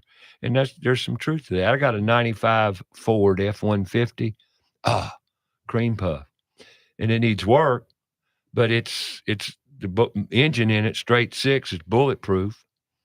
That's kind of what they say about the Ford, the diesel. Was it 7.0 liter? I don't know. They said that one, those things run forever. Yeah, and then but there's only a few that have that distinction. You know, they added more technology, and they've just gotten worse. Yeah, but to that point, and you'll learn to fix it. Something's wrong with it, and not only will you learn to fix it, you'll learn to diagnose it, just like we should do with our health. When you're sick, you should know what's wrong with yourself. When your truck runs bad, you know it. I mean, when you get in your truck and it makes a funny noise, don't you say, "What's that?" Fix it. How long you had your Element? It's relatively new to me. I just bought it back in December. Okay. What But year? It's an 04. How many miles on it? 218,000. Gotcha. And that's your work van? That's my work That's vehicle. your toolbox? Yep. You got a family vehicle? We do. We have a 2011 Toyota Sienna. It's a minivan. I knew it'd be Total a dad minivan. vehicle, but you know, minivans work. They function when you got a bunch of kids to haul around. I got one right out the back. I got it. What's your family car, Ethan? We have a Ford Transit 15-passenger van. Ha! Yeah. Go figure. Sound like the McGee family. Rodney McGee. You know Rodney? McGee Brothers Masonry. Oh yeah. I love McGee Brothers. They're great people. Oh, like big family. Yeah, they literally are. Yeah, they literally are. Yeah. Great people. Well, Rodney McGee's got 6 kids, and they got the Ford van. You know, that's funny. That's homeschool right there, man. Got to have that van. I grew up in construction. I say I grew up. I didn't grow up in construction. I had a construction company, and I had 4 lead men. You know what a lead man is, right? Mm-hmm. All right. One of them was Mark Peer. His goal was to have 10 kids. When he got married, him and his wife, I think it was 10. I know it was 10 because he had 9 when I knew him. And then a couple years after that, I went and visited him over in Paul Creek, and there's a little baby crawling around. I says, "Whoa, you made it." He said, "Yep, we got." And they had a big old Ford van, a little bus. I want a bus. That's what you got to have. And that's y'all's family car? Yeah. And how many of you drive the top 4? Yeah. I got you. You're amazing. I wish you luck. And you don't have any goals where you're going, Ethan? Business wise? Yeah. I do have. I wanna be a business owner, and you already are. Well, I wanna be able to make a living off of it. I mean, right now. You already are. Well, relatively speaking, you are. I mean, you're just starting, right? Yeah. But what's the greatest thing you have in your life? That's a heavy question, wasn't it? Yeah. Love. You got lots of it. You got more love than just that's your powering force right there. Love. You know that? Well, you should. You know, your love of God, your love of country, and your love of family, right? Am I right or wrong? You're right. You know, there's so many people this day and time don't have that. It's a great gift. And we need to work on it as a country right now more than ever. And you got it. You got it. You got it. We all got it. We all got it. So, Kevin, what's your aspirations? You're 40 years old. You just started. You're a painter, custom painting. What's your niche? Tell the people. Are you for hire? I am for hire. My goals for the business is I want to develop it into a successful I want to really focus on the art of painting. And I don't just mean just murals and pretty pictures and stuff, but I mean, like, I want to be really good at what I do. I want to be really good. I want to be the go-to guy for when someone would need something done right the first time. I want people to say, that's Kevin Frye. That's what I want. And I also want to teach other people how to do this. So that's why I'm currently offering That's what I was hoping to hear. training sessions for. Well, I mean, it's for a number of different clientele varieties. I mean, people who just want to do a DIY project over the weekend but don't know where to start, and they don't have the money to hire, a full-time professional like me, but I can go in and help them. I can offer a 1 hour, 2 hour, an all-day training session and show them how to hold a paintbrush, what kind of paint they need to buy, how to do the project. How do you plan to do these tutorials? I mean, seriously. All right, let me load your guns a little here, okay? Yes. If I may. We have this space called the toolbox. Yes. It's going to be a workspace, a connection space, if you get my drift. I want somebody to teach painting skills in classes. You're controlling it. I won't control it. You will. I'm just going to provide the space and some of the marketing to help and to promote. But you can do that in that space. And I would love to have a painter to come in there and do exactly what you want to do. Would you consider that down the road? Oh, absolutely. I would love to teach small groups and small classes, things like that, or individuals, whatever comes to me. Whatever comes. Yeah. But we can offer it. We can throw it out there. If you get two people playing, fine. If you get 10 people playing, fine. Right? Very, and I'm dead serious in what I just told you, because we're going to have electrical in there. We're going to have HVAC in there. We're going to have a little plumbing in there. We're going to have some carpentry. Just teasers. Right. If you get my drift. Right. But we will make things, we will do things, and we will, intrigue people into possible directions and career pathways. And that's what it's all about. Yeah. But painting to me is like a lost, you don't find it anywhere, if that makes any sense. Right. It's not offered in any kind of school or educational facility. It's just something that people magically pick up somehow, I suppose. Like concrete work. Yeah. That's an art. Concrete work is an art. I've done a lot of mud in my life, flat work. And there's an art to everything. Right. Even Ethan, what you do, electrical, there's art in every aspect. It's called critical thinking, because artistically, the creative side of all of that. And it's innate in all of us. Just tap into yours. And that's what you're doing. Oh, if you're interested in that, I mean, I know you just said you want to teach. Yeah. And you're perfect age. And, here's the sad part. And I'm going to reflect on this a minute. I've had several young students here. Young students. I had 4 in here at one time. And Keith Olson at Independence High School. If it hadn't been for that teacher in that particular high school, these kids would be lost. But 4 kids came in here and said they couldn't praise Mr. Olson enough about it as being a teacher and mentor to these kids, that all of them were graduating from high school and every one of them had a job in the trades of some sort. One was a diesel mechanic learning at a concrete, cement company, and one was doing tile work. One was doing electrical work. And I can't remember what the other one was. I think he was a lineman, utility, if my memory serves me correctly. But all of them had jobs, and all of them attributed their direction in life using their hands or mind, critical thinking skills around the trades courses in carpentry at Independence High School. Well, if these teachers did not exist, those programs did not exist, those 4 kids would not have. And that's just 4 that were in the studio here. But all those kids, it's direct relationship with the teaching that was available to them. And what that teaching and that class did for them in their lives. They were not academic-oriented students. And by the way, they were all boys, but there's no difference between boys and girls. But just by the virtue of having that available to them in their school, their education process, they were able to explore, create, and go their direction. That's missing. It's missing. Why? That's what we need to correct. And to you industry people listening or people that might be connected to industry, if we don't change the image of what it is, you enjoy your job. Yeah, most days. Do you love it? What would you rather be doing? I mean, you're giving it way too much thought. I know what I want to do. I don't know if I want to say it on air though.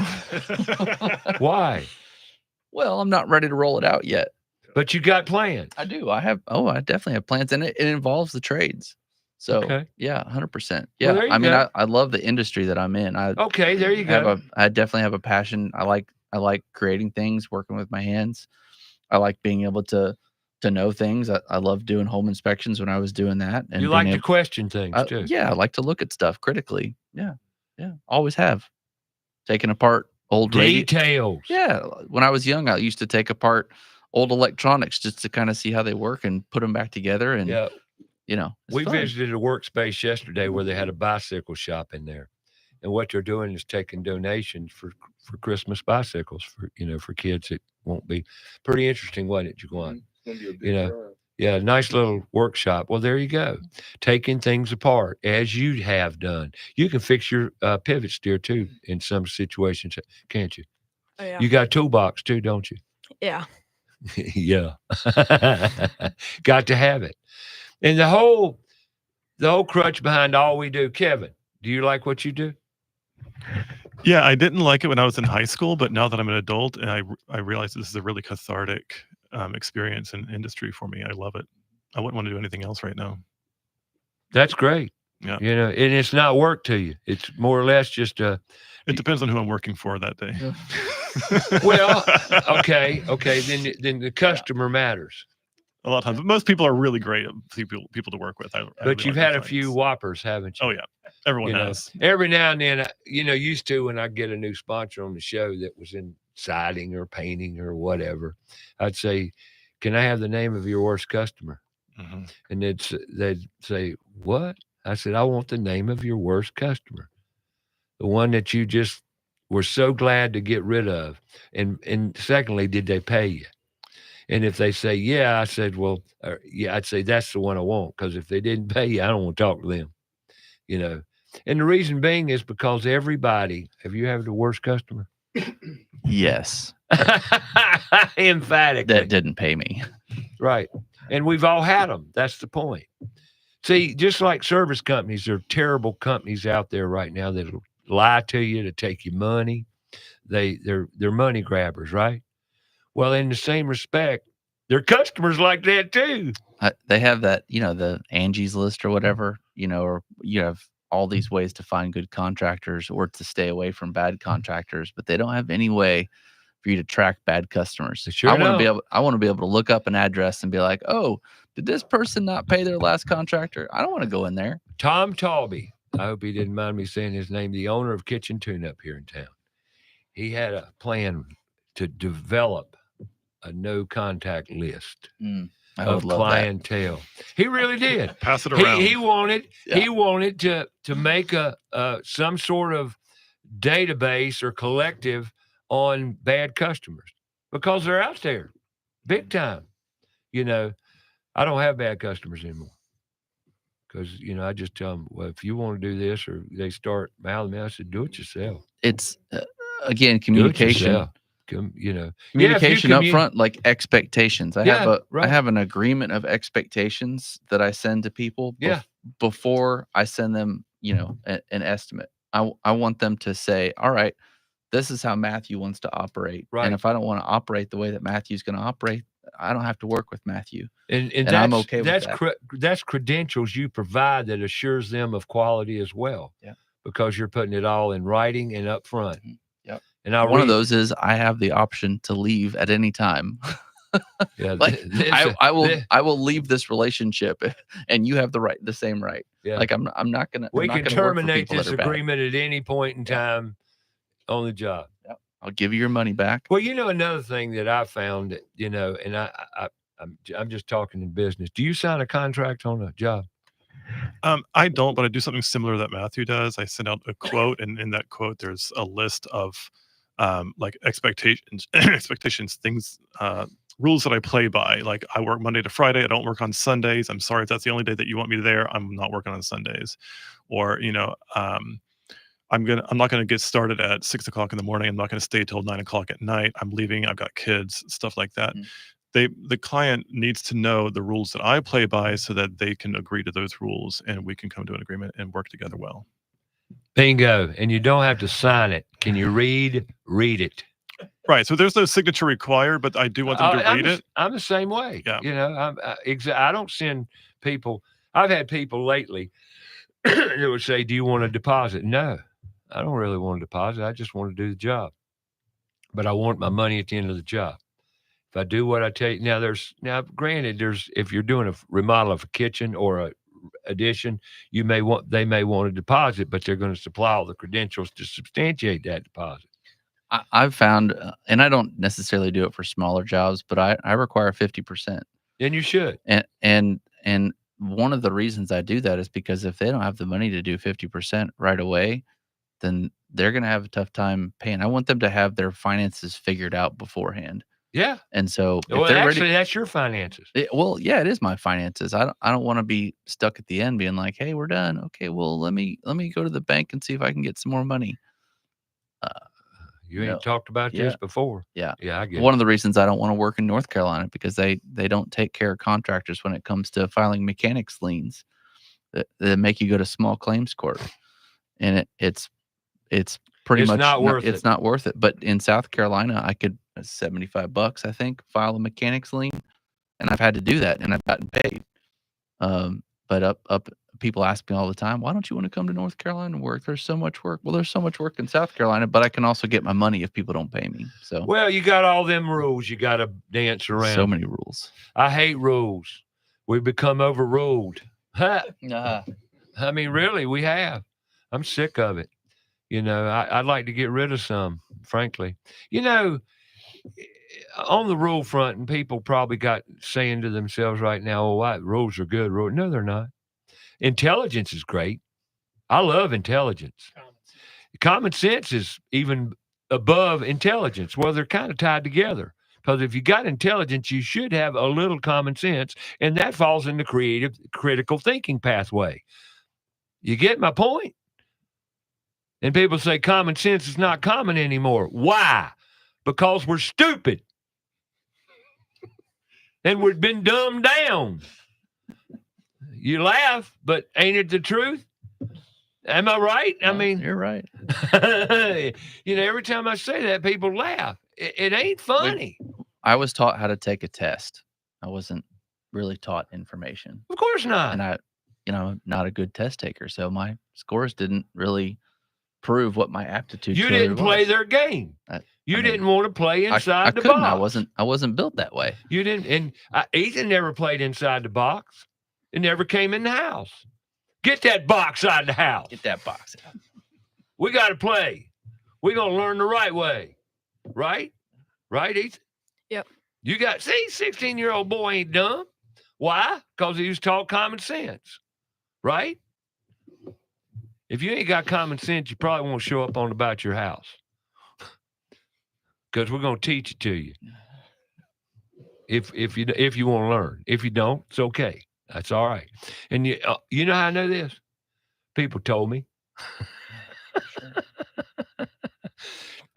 Listen to my baby Patrick Klein should tell you all about it. And in the meantime, crazy. I didn't plan this. Yeah, that just happened. There's something to this. I don't know. Right here on About Your House, 704-227-8986. Heard from Uncle Red this morning. I'm going to have to get him in here and we're going to have a chat because when he's in the room, you can't help but have a chat. Come on back. We'll be here right here on About Your House.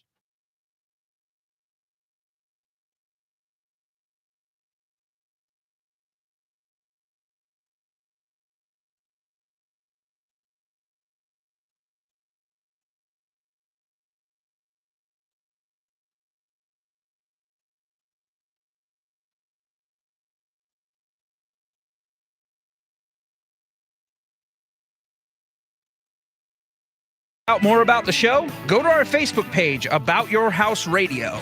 We'll be right back after a word from our sponsor. Owens Chimney Systems is known for all professional chimney services since 1989, including chimney cleaning, recommended annually, chimney evaluations and inspections, any and all chimney repairs and restorations, gas fireplace and gas fire log service, furnace cleaning, cleaning out one of the most overlooked appliances in the home. Get it done right the first time. That's Owens Chimney Systems at 704-554-9595. Or you can visit us online at owenschimneysystems.com. Go outside and take a look at your home. Are the gutters doing their job? The number one enemy to your home is water. Most homes are built with small, inadequate gutters and small downspouts. ABS Insulating has a division of the company that does nothing but gutter services. All gutter services: cleaning, maintaining, repair, new downspouts, replacement, and new gutters with many types available. They're a leader when it comes to gutter protection.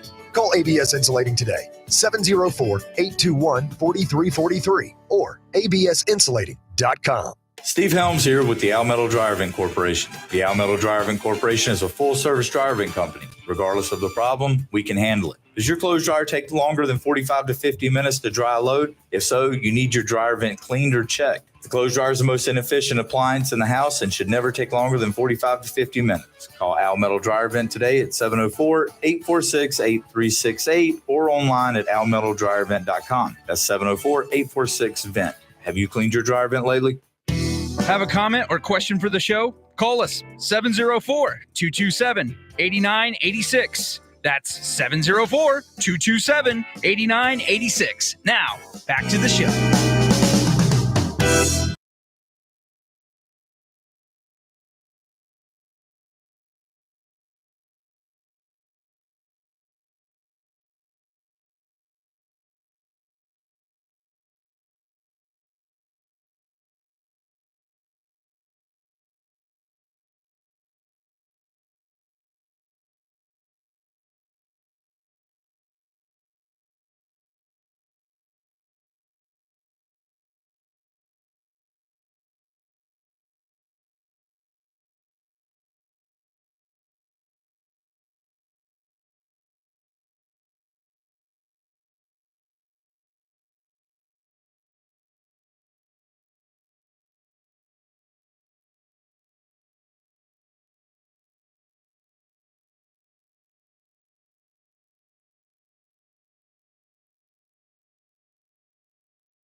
There.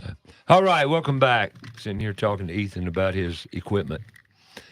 You ever done any electrical work, Ethan? No. You haven't? Well, I've done like some electrical where my lawnmower was messed up electrically, but not in a house or anything. What about landscape lighting? You ever? Nope. Okay, just tune in. Landscape lighting. Two things I mentioned to you today: landscape lighting and irrigation. They're both byproducts of landscaping and what you do, what you're involved with. Now you're 16. You're just starting out. You're getting your lawnmower all groovy and stuff, and getting your equipment squared away. But you're going to learn. You're going to learn these side bars, so to speak. Just upsells. Yeah. Well, I don't like to use that word, but you're right. You know. But see, there's landscape lighting's relatively easy to do. Once you learn it, and you're going to need to learn about irrigation because you're going to deal with irrigation heads, as you've already found out and learned. It's just two sidebars. And another thing, there ain't many people, relatively speaking, that's really good at irrigation system. Relatively speaking, I said, there's some great people in irrigation. They're just few and far between. That's the point. Just like everything else for that matter, Well, where are you going? You can't tell me where you're going. You're going to keep it secret until you're ready to go there. And that's okay. Just helping people right now. Just helping people do small things. And I like making videos about it too. So you do? Yeah. What camera you use? Just my phone. And then I have my 12-year-old edit it with, video editing software and put in little wingdings and all the other little things. You're a pretty good speaker. Thank you. And you're a pretty smart guy. Wow. Thanks. You're welcome. I'm trying to be positive about myself, aren't I, Kevin? No, well, you are. Are you concerned about it there? No, I don't usually talk well about myself.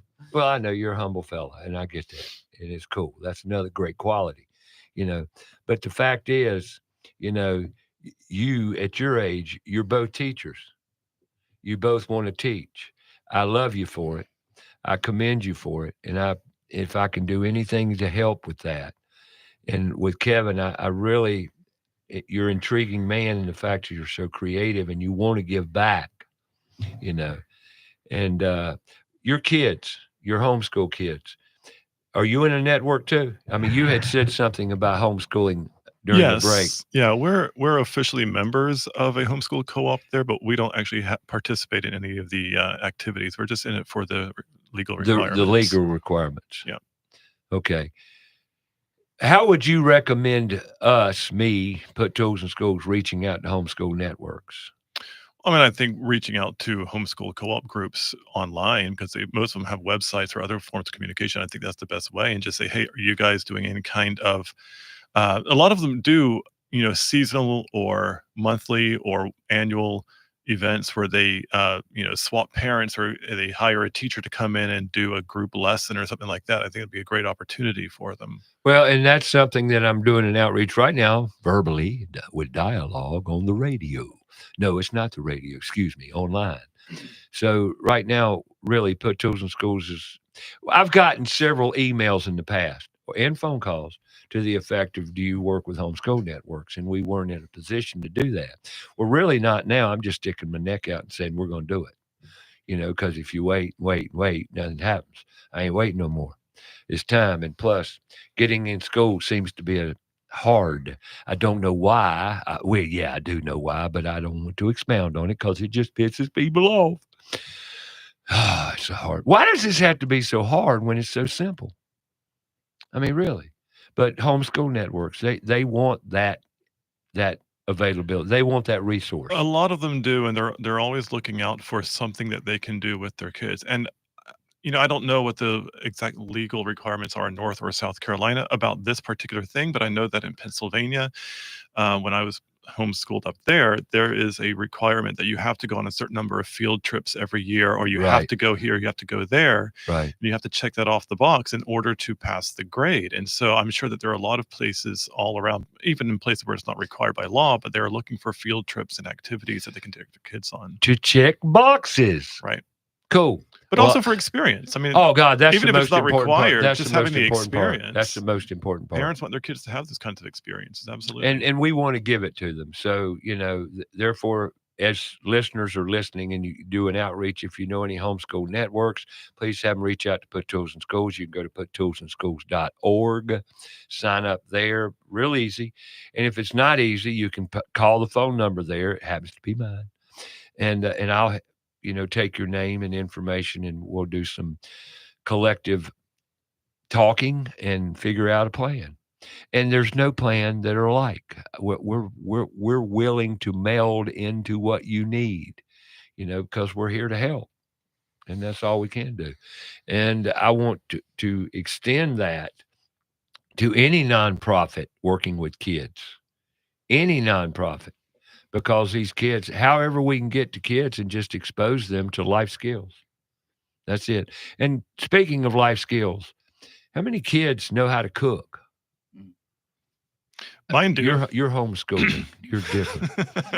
You can cook too. I bet Ethan can't cook. No, I'm not like really. I worked for a sandwich shop in the past, so I know how to do some things, but. Well, you do, just by virtue of you saying that. I know you know how to yield a knife, right? Yeah. Well, you've already, what you're doing, but you have cooked.